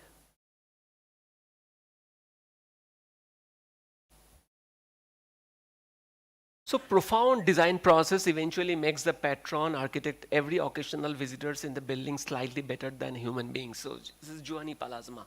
And what we felt that this is the one of the most key element for our practice. And I now will show you the peri-urban interventions, which is my last phase of the presentations, which I've generally doing for last 11 years in my Bajberia hometown. It's called peri-urban acupunctures.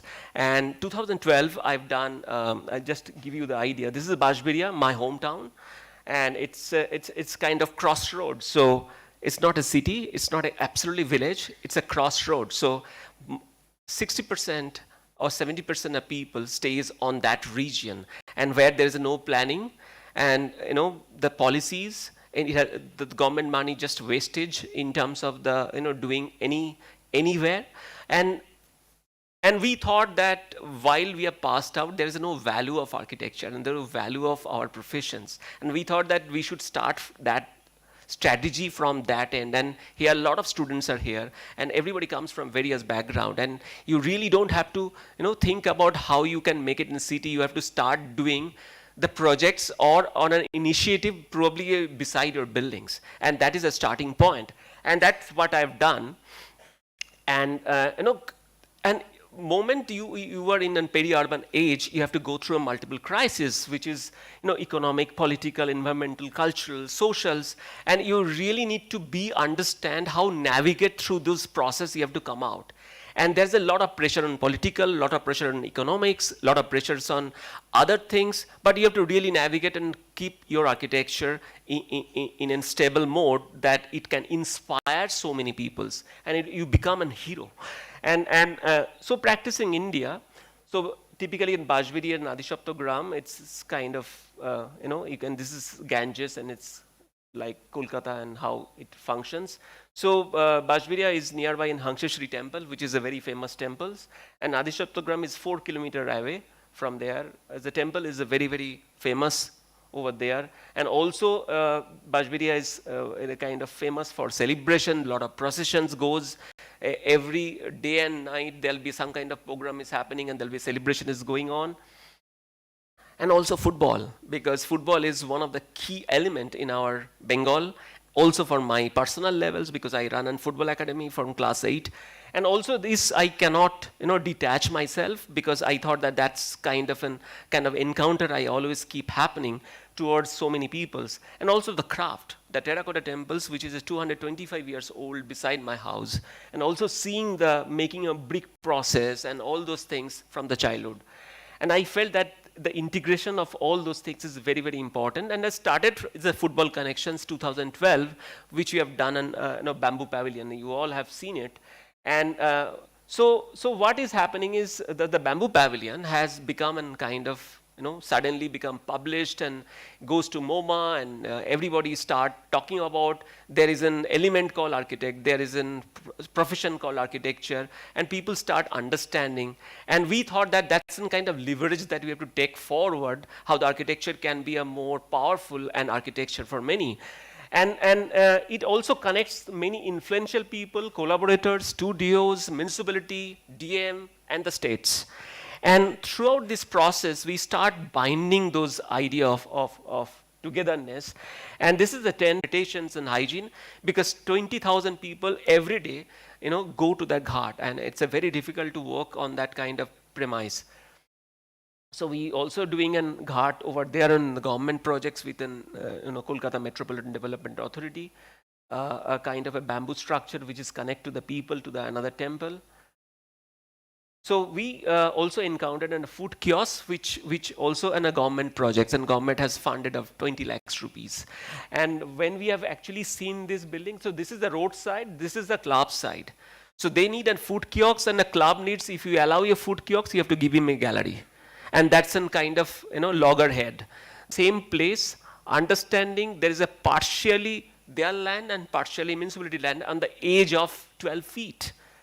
So what we have done, the blue one is for the club, blue one is for the municipality, and the yellow one is for them. And how we have actually make those things, and there'll be 3 trees, and nobody, not a single kiosk want to shift their building. So we have to keep those buildings and make sure the club gets the gallery and the municipality gets the food kiosk. So we try to navigate those things in such a way that we make that architecture intact. And there is opposite side, there is a ghat, and there will be there is an immersion happen for Durga Puja. So the municipality officials actually control from there. So we need to have also a kind of place for the political leader to stand on top on the public, and they announce that you don't go there, you don't go come here. So this is also a kind of satisfying ego. So this is the building, and finally what this has been made. So one side the gallery is intact from the club side. Another side we keep the trees as it is, and other side we make that. This is the site which beside this building, and this is steps up, and the kiosk has been made. So it's one single building, but connected to that, and it's going to open 15 Feb, and we are just fine tuning and leasing out all the shops and everything. So so it takes me for 6 months to negotiate between the club secretary and the municipal chairman and make sure the project should happen. And this is the government project, so we also intervene in such details to make sure it happens.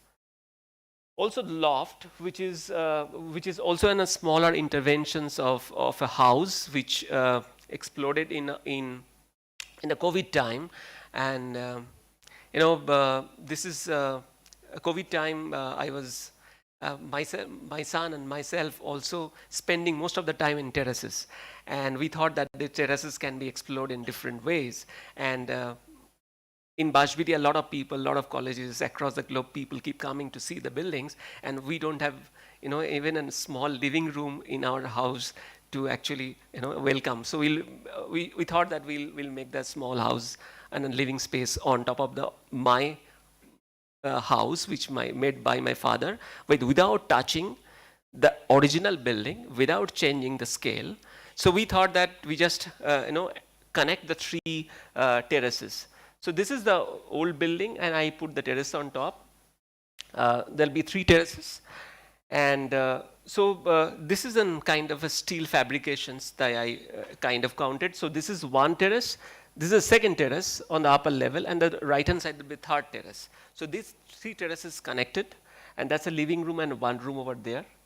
So it's connect with that, and very detailed in-depth of steel work, because I love that steel foldings and meticulous work in terms of details. And this is the bedrooms, which opens up to the playground of our own club, and that's a living room. That's a terrace. So we push the building in such a way that you can't see the building from outside, so keep the building as it is. And that also kind of provoke the 3 layers of the terraces and attach to that road. And you see the whole playground connected to that whole area. And just to get an idea of understanding, so we also devised the panel, which we have also understood that the flooring is blue, then the ceiling is red. We make the door in such a way that it's kind of faded out from blue to red. And the way we have actually fabricated all those things, a few details, how it works in terms of fabrications. Now coming to that particular project, 3 projects that we have done in the corner of beside that Bajbiri area. So that's a wall house, that's a gallery house, that's a temple. And the temple that we have done is a community place which actually used by the local people. And when they asked us, because it's a deteriorating and they had to make in small temples and in community place, so we thought that we should think about how the idea of smaller temples and open the corners and and also offer you a kind of a very interesting community space, and to make sure that it will be done by the local people. So we did that structure in such a way that it's kind of an scoop out that the idea of divinity, and also we made a precast concrete slab which can fit inside. So if there is an oven has happened that the smoke can go out. So eventually this is the model that we have done, and we fit the all precast slab inside. So that's a building. And this whole structure can open up because there'll be a larger gathering in Durga Puja and Veni celebration. They want to open up, people all should come out. And that's a framework, and that's a building right now sitting, and it's becoming very, very emotional, spiritual, public space for the local people. And we just offered them bench and other things, so all the people can sit there, and it's becoming, they can start owning it. So, and it is very spiritual. There's no God, but there's just, it is a base of the God, and everybody, people go diya and on those spaces. And if you see that at the morning time, I take the pictures, somebody, a very old lady is giving water on the edge of the footsteps, and somebody is sleeping, because probably in summer time I took the pictures, because probably they don't have a privilege to have AC, so they can sleep on the 4 o'clock, and that's a bench. So, the idea of spaces is becoming kind of very imperative when you start giving them the place to kind of engage. So Adishaptagram workshop also a kind of an extension of our office, which we have started from long time back, but it's becoming kind of emerge as larger ventures for us. And this guy is kind of political hooligan. And when he has been introduced to me, to one of my clients, he said that he's an extremely talented, why don't you have been involved in? So I actually involved in, and he's become today a complete different man. So he takes care all our woodwork and furnitures and experimentation that today, and he'll take care of the whole workshops. So eventually what happened is the time spent on that workshops, the workshop is keep growing, and we made the workshops as a part of architecture, and also the involvement of workshops and the spreading. It's a very, because most of the people are actually from the local people, and they take ownership of that. But while we'll be doing these workshops, we understand that we need to do in very lightweight structures and a cost effectiveness. So we actually designed 6 portals, and the 6 portals holding the whole structure in metal. And if you see that the portal, because it's a pond and there is a ventilation, so it goes to the, the prevailing wind comes over there and then straight ventilated by there. The portal is holding the whole structure like that, and there is no separate structure. And also portal has 2 parts. One is in kind of mesh, which allows ventilations, and also the laborer can actually sit and have a lunch. And the upper level is a glass, so it's protect from the rain. So because it's a 6-meter portals, and then made with the very thinnest hollow sections, both side 3 MS sheets, and become very strong enough for the structure. And whole structure has been designed by me. And this is the left hand side is our office, and right hand side is a workshop, which is kind of extension.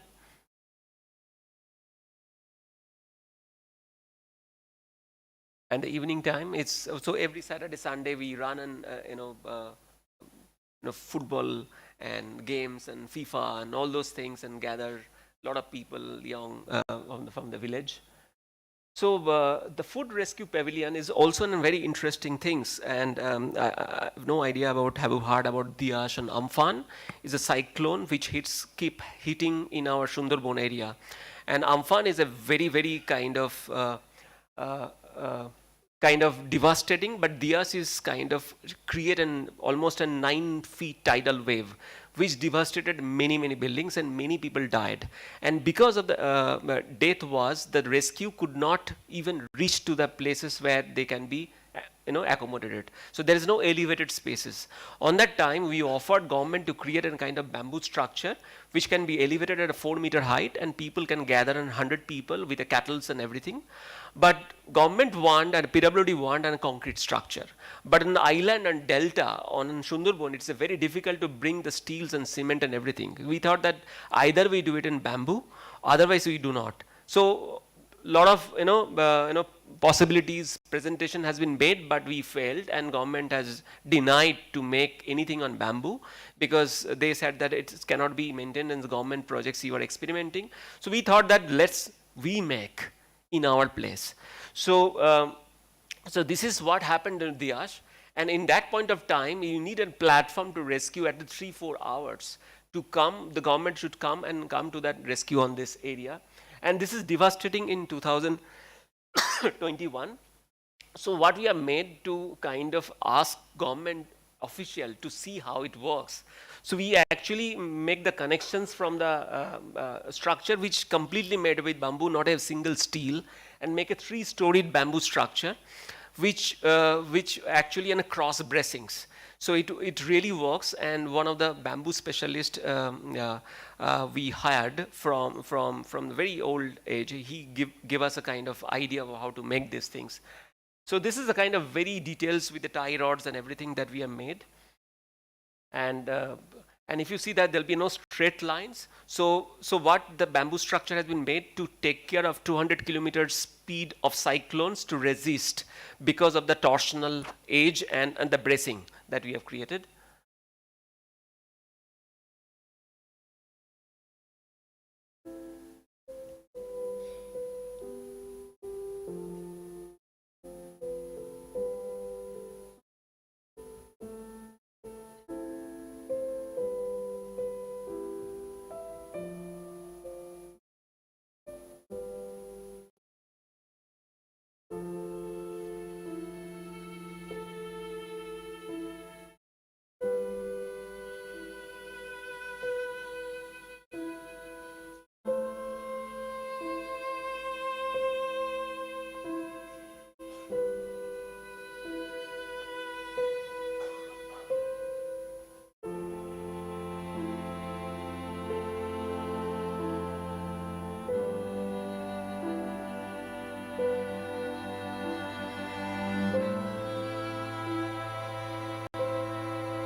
So the gallery house, which probably you have seen the basic design on many internets, but the inspirations came from the terracotta temples, and we inaugurated with the artist we have collaborated, and it's in basically community hall.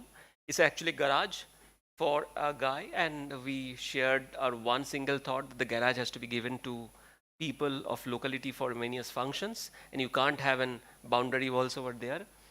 So this is the kind of connections that garage has. It takes almost 3 years to make this building, and it has no restrictions, and it goes up and then connect to the roof.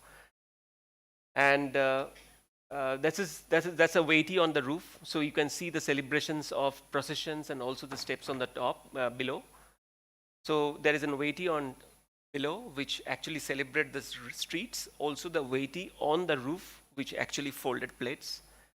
And so generally when we do projects, we put a camera to control our projects.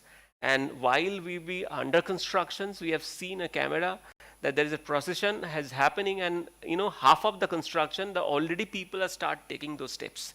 And it shows that the approach of our design is absolutely correct. And this is a interesting lights which we have put it on the roof, which filters through that places. This particular project has been only used cement, brick, and steel, and even the window detail has been made with the steel. This is you are going up on the roof.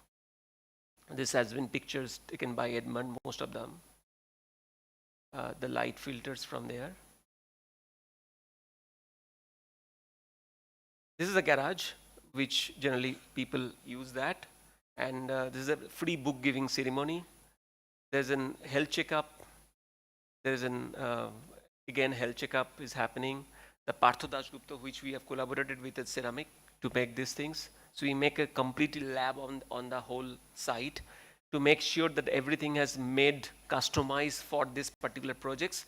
216 pieces of special brick and ceramic has been made for this project. And so each one has been utilized over there. It's kind of research lab when we made these particular projects. And those are the artists who has worked with us. And that has been displayed 1:1 scale exhibition, traveling exhibitions, what we have displayed in Sept Library. So Professor Sibatsan has been there and seen that particular projects, many things. My last projects is Waterfront Clubhouse, and I like to conclude with this, which is a football club field, and that's a corner small plot that we got.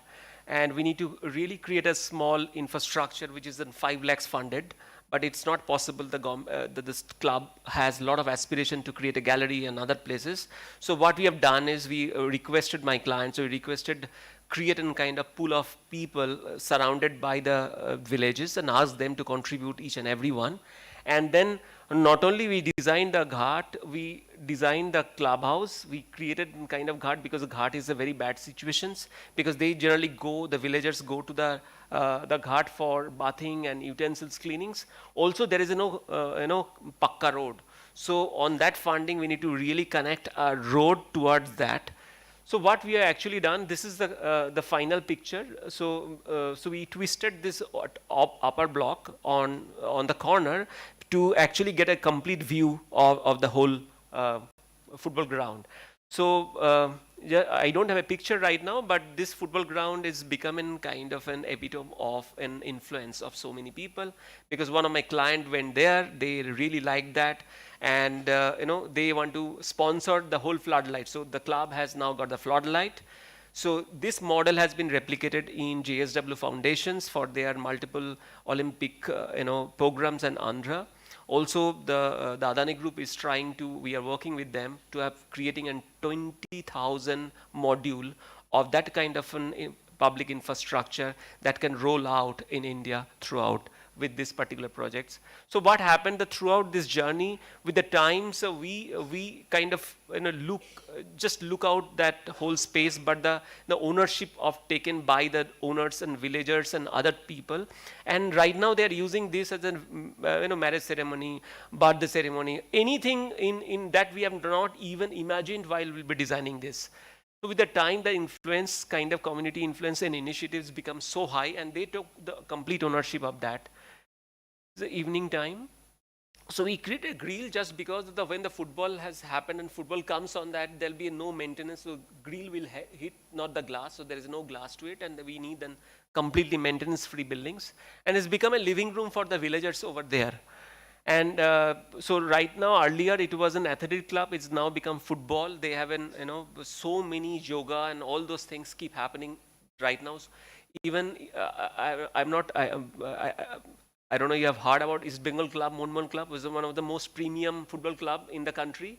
They sent the junior club to even play on that particular, experience that flavor of that particular space. So this is one of the, where East Bengal Club jersey, the junior club is playing with the local people and all the people, on the political people over there seeing that. So even the yoga. So it's a very interactive for people to kind of connections. It's a very simple projects, and the inauguration day also kind of celebratory. In any kind of moment this building can happen. But the most interesting part is, so this is this building has been inaugurated by us, not the political leaders. And it is written by Obin Design Studio. And another interesting part, the right hand side, if you see that Bengali, it's like Topondar Onka. So the Topon guy, the yellow kurta guy, is that time as a minister. And to win the elections, he has to actually promote that particular building without our permissions to make the votes and get the votes, okay? And if you see, then he's of course the Trinamool Congress, one of the candidates, because Mamata Banerjee's picture is circulated everywhere. He won, but we make sure that he don't get that ministry, because he is the guy who's give us a complete pain to make these things. Because and why we've actually we have put this picture, because architectural, when become a kind of idea of a generosity and the public at a large start owning it, then the political force, the ministry, and nobody can actually touch upon, and you start becoming a kind of epitome of setting up the policies, and start thinking that how architecture can go for so many peoples and influence so many policies, which is betterment for the people. So, I also, we work for villas, and many people work for villas. Without villas, you can't survive, neither I can survive. And I have figured it out that making sometimes a villa, one toilet cost maybe sometimes 40 lakhs, 60 lakhs, 1 crore, even 20 lakhs, okay? And interestingly, I have seen that this building has 20 lakhs cost and the toilet costs 60 lakhs. So basically, one toilet can produce in three infrastructures. So the idea of our fee structures for the client is, if we design, so your toilet cost has to be 1/3, and you have to give on one infrastructure. So not every client has agreed to it, but many clients start agreeing on it, because while we have taken to that kind of places, they also fall in love on that kind of place. And that is why we start negotiating with this place. And I'll tell you one very interesting, everybody's seen in a Gladiator, and a Gladiator movie, and a Maximus has been fighting before. The coach is saying that you win the crowd and you win the Rome. And that's quite an inspiring word that I always feel, that through architecture that you can actually win the people's soul. And that is why the value of our profession and value of for being here makes more celebrated. And this whole process has been actually monographed by Architectural Review London. And Manon Morald, which is the chief editor of Architectural Review, also visited.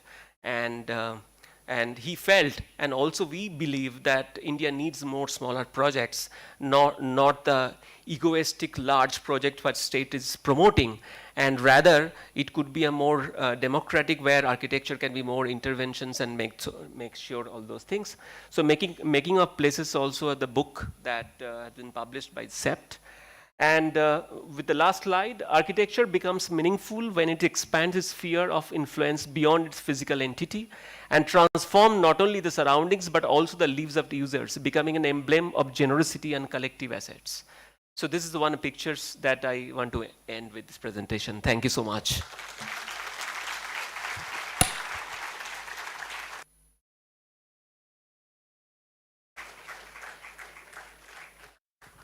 Now we are open for question answer session. If you have questions, please, Mike.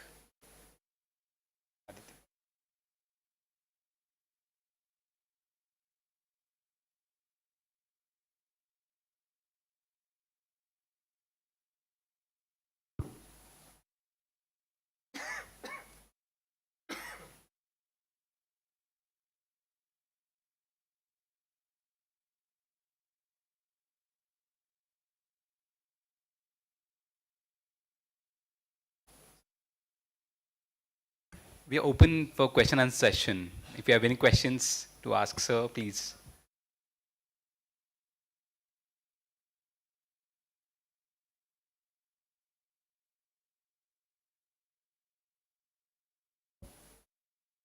Okay, till then, I have a question, sir.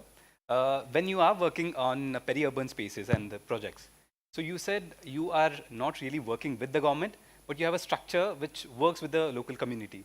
So how does that administrative structure you have figured out, or how did you form that? So because its advantage is I'm born and brought up over there. So I have friends, because I run a football academy and a club for the long time, and I have been connected with many people, not only municipality chairman, DM, ministers. So many times I have to interact with them. So and for us, sometimes it's much easier as we try to sit together and find out a process. Like right now in our districts, when the fund comes for infrastructure, they give us a kind of idea that this is the fund is coming. So you give a proposal and then we spend. So this is the kind of influence that we have created, and it's not necessarily there'll be a team of people that kind of navigate those things. So we have 3-4 people works on Bajbiri, Adishaptogram, Tribini, Mogra. So these are the various places surrounded, because the sphere is completely kind of increasing right now. So they navigate and try to convince people, and I go to the final meetings and other things. And sometimes it's kind of stuck with the states versus local people.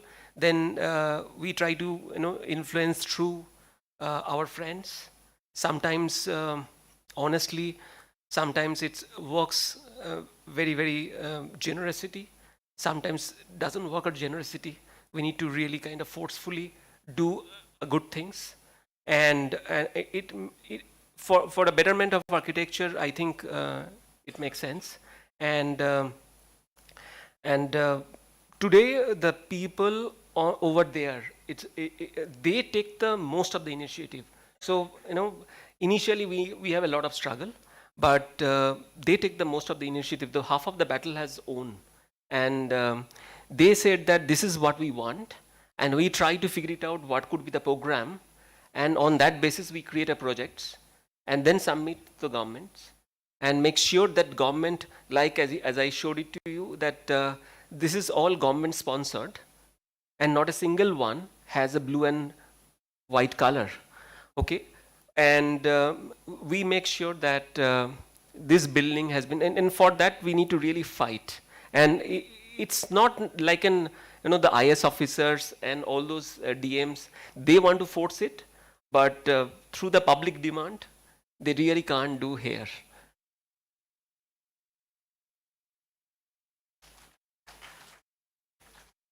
Thank you, sir. Any other questions?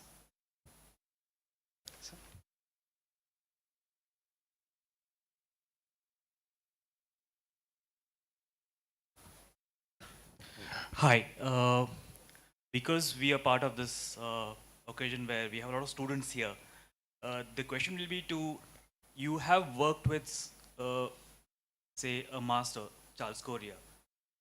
So how do you, so if you see the work, we see some shades of him, but there's a departure from it in very recent time kind of works. So how do you absorb the legacy that you're coming from, and then you create your own legacy? where you are not following completely what he did as a master, but you're now creating your own masterpiece? So, of course, Charles Courier's work has really very deep influence in my inside. And because a lot of students are there, so I can tell you a quick story, because I took a rucksack and visited all Charles Courier's building in 5th year alone. It is not an curriculum, just to kind of sheer love. But, I just give you an idea perspective, because while we'll be doing this practice and there'll be a multiple gear, the practice has been changed. And while we'll be doing the architectural and large public projects, we realized that all public projects cannot be controlled that what we control from the initial stages. Some of the government public projects which we competition own, that kind of an losing from our control. And we felt that you spend 7 years of life of making a public projects, and some bureaucrat comes and start telling you what color needs to be done. And you can fight somewhere, but you can't win every battle. So we really trying to restrict ourselves doing larger projects, because we found out that larger projects is the larger risk and larger economic crisis, because sometimes the land is not there, sometimes fund is not there, but because of the large projects you appointed 2 senior architects, you can't say no tomorrow. And it's important that they are part of your family, and you have to really work towards it. And what happened, then I've decided that I have to start working on the smaller projects also, which I can control from the completely. So not only in control from sometimes if client is not willing to make an 1:1 scale model or something, that we make them, sure. And even today, like, so here the students are there, because in our practice is also important, because we forget, because you can't survive how you think tomorrow. So also in a financial flow is very important. In a larger project, it looks nice, but it's, it sometimes become very painful in financially, because you are a lot of practitioners are there, because you might be realizing, because smaller projects is sometimes give you a kind of financial health. So while we'll be doing the smaller projects, I went for Glenn Markert Masterclass. And I found out that the Glenn Markert Masterclass has of course a very, very deeper understanding, but the smaller, the Australia has a completely different flavor altogether. They give in details, they focus on details. They, probably an acre and acre land, the one house, they try to even design a hinge. Because in Indian subcontinent, we don't talk about that. We talk about on a very macro level. So there'll be 2 completely different genres, and we try to figure out where we fit in. And we try to make the public projects where we can control completely. If I can't control, then I don't take the projects as public projects, because my time is ending. So days is counting. So whatever I can make, I can remember, I can show them profoundly, proudly. And all the smaller projects, which is a more control, I can be more proud, and it's easier in Global South. I felt that, because this is a more controllable, because in this kind of control, there is no outer influences. So with this kind of balance, I think I found out myself in times of context, where the idea of mechanics of the space, idea of mechanics of this context is very embodied in my life. So I felt that whatever we do, it should be a kind of, I try to explore what the possibility. If it's a most odd job, I try to do that job first. And in that kind of, balancing both, probably the departure has happened.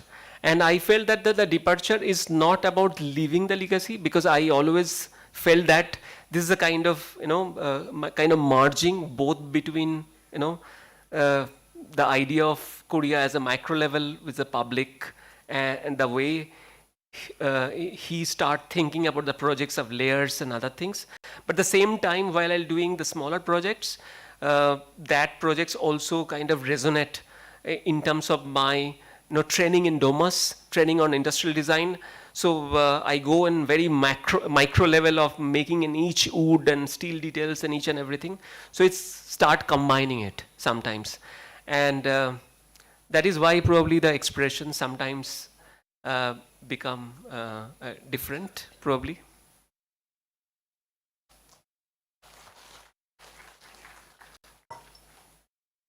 Hi, I have a question for you, Abhin. Yeah. Love the public projects that you did, and I think the success of it lies in the way the public uses it and you understand how successful it is. And that's the feedback you get. But on a personal front, the house that you did for yourself and your family, what was your family's reaction to a project that you did and live with on a daily basis?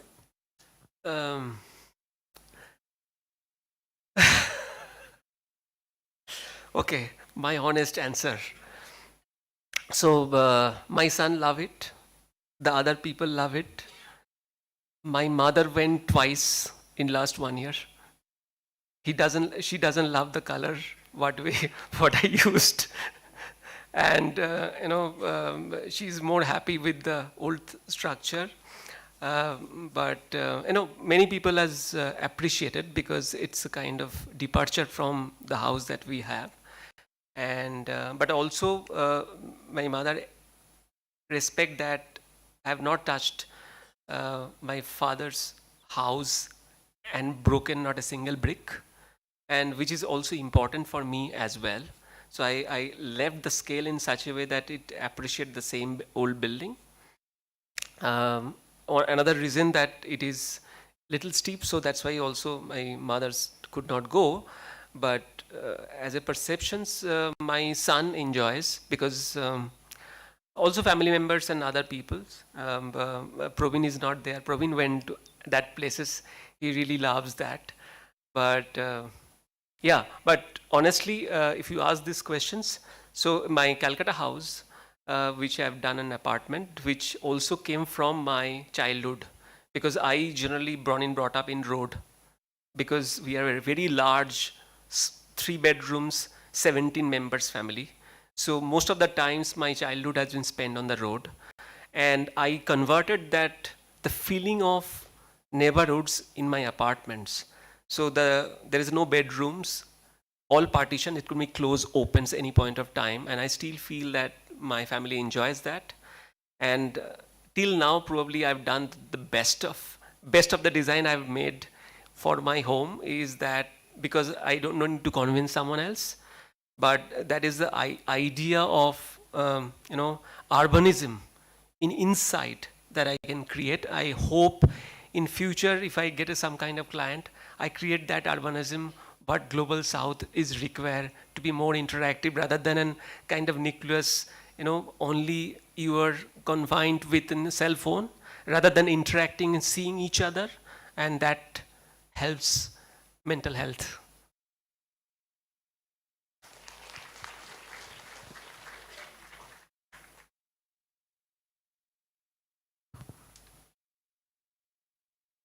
Hello, thank you for such a wonderful talk. It was really nice listening to all of it. I'm personally quite interested in the socio-economics of design and architecture. And you talked about how one luxury toilet can then lead to 3 infrastructural collective assets. I'm just wondering, on the other side of the spectrum, since you work with a lot of craftsmen and local artisans, what does that negotiation and compensation of design and artwork and knowledge of craftsmanship look like? Just a last phase, can you explain to me?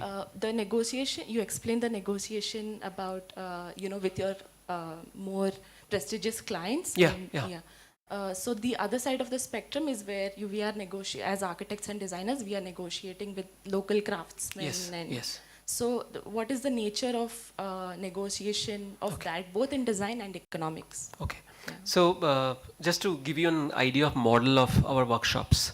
So the idea model of workshop is there will be 27 people works permanently, not in our pay scale. Okay, all local people. So when we have a work, they work and they get paid by their leaders or contractors. But when they don't have a work, they have a freedom to take like anyone's marriage house, they want to make a bed. They are allowed to work in our workshops only, but they have to pay and per day 20 rupees or per week 20 rupees for electricity charges, which is very, very nominal. In that way, we allow them to even grow, not only depending on our workflow, but to get some work from the local people. That is for the workshops. But for the artists and artisans, like all those people, so I founded a Kolkata Design Collective, which actually nurture with the young crafts and artists across Bengals, and we bring together in multiple workshops, and we have a gallery which we promote them into that, and sometimes it is kind of an accidental process that we found them the very talented guy. We try to bring them into the architecture as a part of the process and start working with them into the either art pieces or a furniture pieces.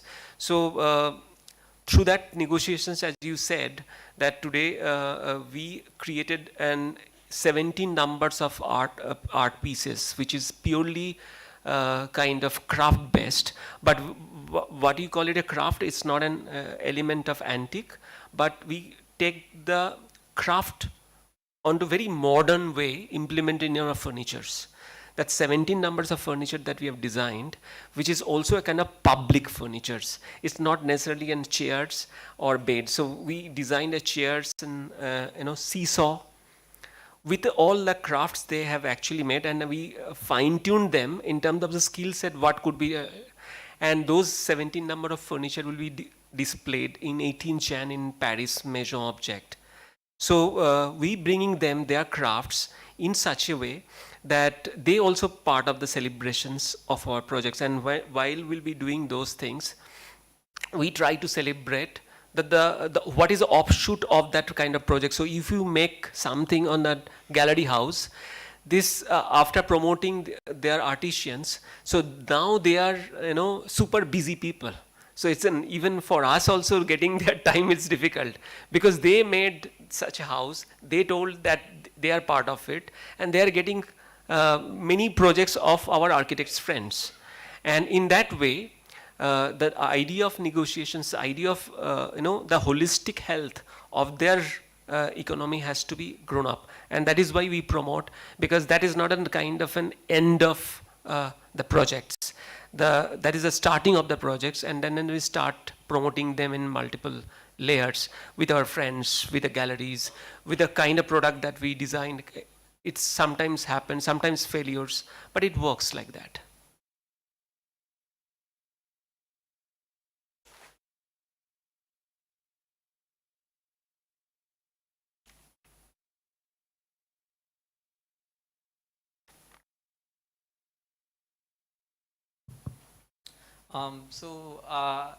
We as architects have this fantasized idea of, like the space will work in such way, or it'll be used in a certain way while we are designing.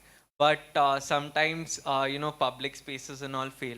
So is there such instance or where your design actually didn't react as you had expected? And how do we exactly avoid make sure that the space is used as it is planned? So I'll tell you, I think the future of the, I think Harvard Design Review, 3 magazines before, I am just forgetting the exact issue, where they said that the future of public space relies on how flexibility is. Because eventually, the Inox, the all cinema halls is becoming redundant today. In our college life, we used to design in first year the taxi stand. It is vanished. and even the cinema hall, because still auditorium is works, but I think the idea of when we design a school, we try to promote the client that to make sure that it has to be flexible spaces, because in flexible spaces it can adopt many functions. Sometimes if you create some kind of places only for this, you don't know that 6 months down the line what it reacts and how it's kind of evolved in terms of the surroundings.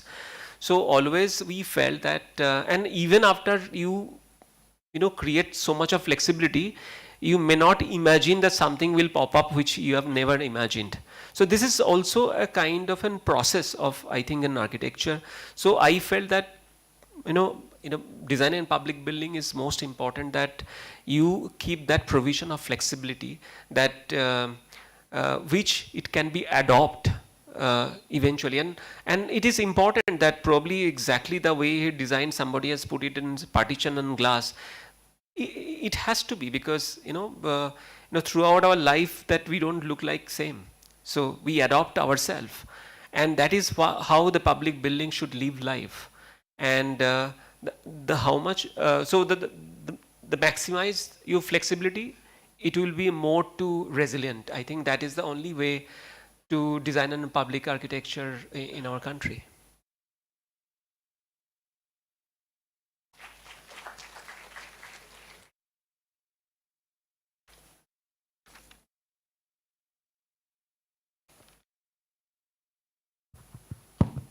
Hi, Abhin, thanks so much for the presentation.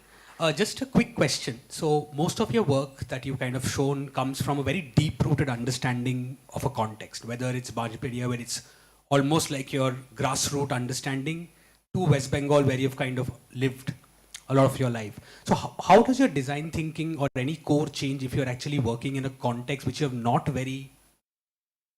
used to? For example, you're working beyond the West Bengal forum. How then do you approach the design? Because here the design is very, very rooted from nostalgia to a very detailed craft working base. So what does it actually change the design thinking, or there is some core that you kind of take away even if you're working from a context that you're not very familiar with? So just for idea of understanding, we are keep doing for last 7 years in Pune, Pallava area for the public projects. And and while it was initially a little bit of struggling, because I'm not from that side, but but I always very, very fond kind of understanding, and the DNA of Bengali and DNA of Maharashtrian, it's quite in kind of close. But as a contextually, as a site context, as the mechanics of the site, I felt that how you really react to that program and where it is happening, it's also important that you start going that site and talking to the people and start finding the ethos. And probably in that kind of spaces, my initial involvement is huge, because I'm also struggling to understand what site really demands from our side. And for that matter, we can go for further. I'm saying that we are doing in a clubhouse in Lodha, and where our roof is completely an undulated structure, is becoming second ground plane. Okay, and everything is approved, and they works on Excel. And suddenly I got a news that the purchase has cut off the 70% of undulated roof, just because to saving in 55 lakhs. So the idea is, you have two choices. Either you approach to the client directly, and he said that system works like that, I cannot help. Then the architect's friend, who is also heading an architecture department in Lodha, told me, Avin, we fight together. Okay. So my proposal is that you deduct 55 lakhs from my fees, but I cannot compromise the design. So I'm saying that this is not the possibility and an example, because I may survive without a 55 lakhs. Many firms cannot. But the idea is, I was so impressed with the idea that this publicness of that particular project has to be part and demand on that site, that I cannot compromise it. So it's grown up already for last 2 years in me. And finally we accept. Okay, it could be emotional blackmail or it could be whatever it is, but it really worked. And I felt that always there is a struggle for my side initially for working in Bangalore or Goa and Maharashtra or Bhubaneswar.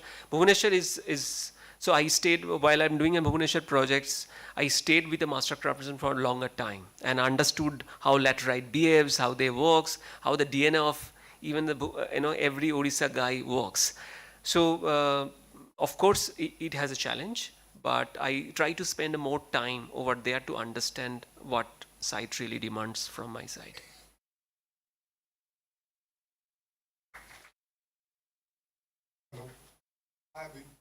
Thank you so much for the presentation. I'm interested in one specific thing, like your source of creation is pretty much clear. It comes from the city and from your childhood memories and things.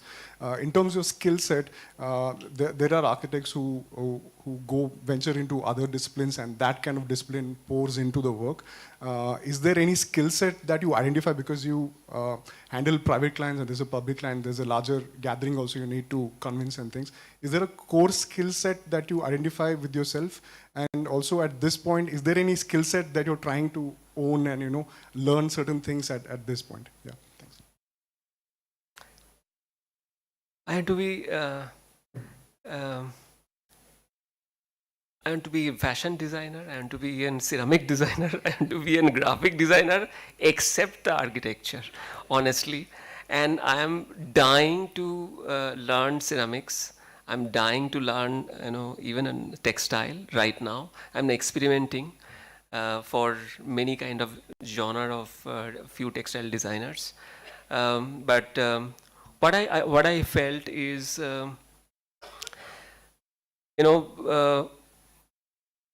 so not to elaborate too much. So 98, exactly 25 years of my professional career, like today, tomorrow. So 98 I pass out. My practice started in 2005. The 7 years, I've done everything that nobody can imagine. I've been a customer service for a cement company.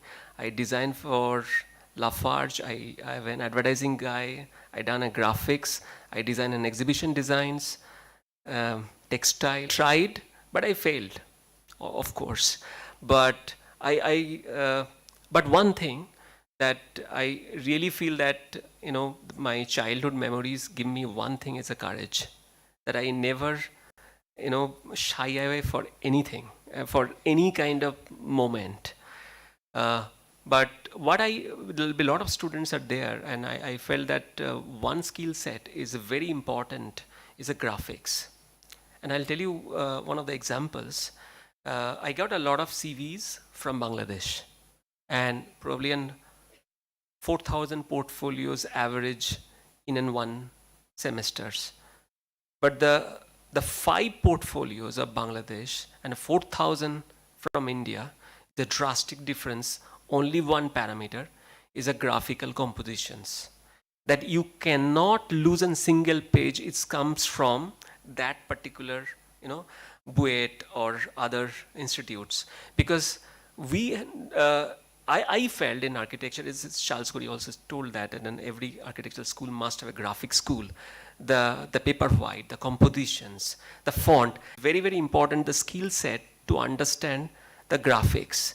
That's a game changer, and how the illustrates and all those things, and I'm still learning. And so, and I felt that that skill set is most required, but I'm really exploring myself as what I love is ceramic and textile. I'm exploring how the textile can be utilized very interestingly in architecture, which never been used here, but there'll be a wealth of crafts and textile designer in India, but we have not ever used. So I'm trying to figure it out that.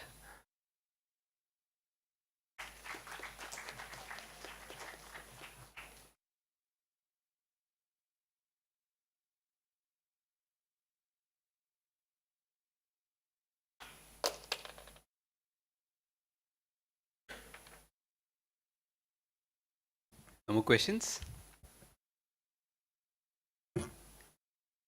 Ladies and gentlemen, esteemed guests and distinguished alumni, dear students, I stand before you with immense gratitude and honor as we express our heartfelt thanks to our esteemed keynote speaker for gracing us with their profound insights and the field of architecture, in the field of architecture.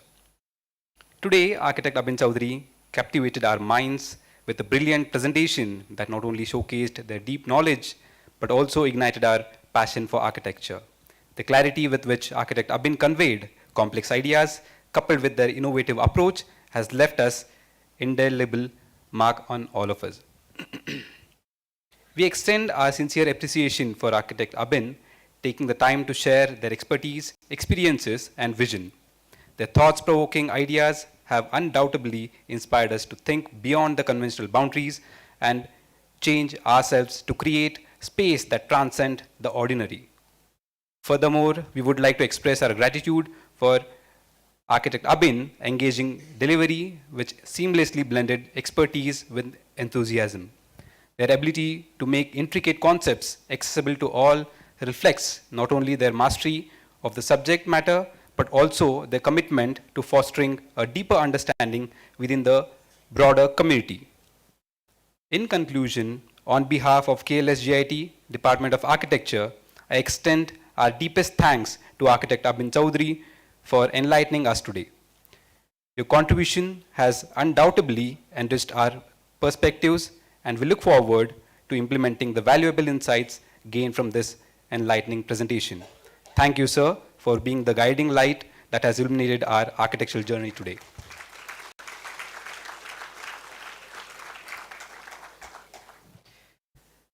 Post-lunch, there is an inaugural of exit exhibition at the Department of Architecture. I request everyone to be there part of the inaugural session.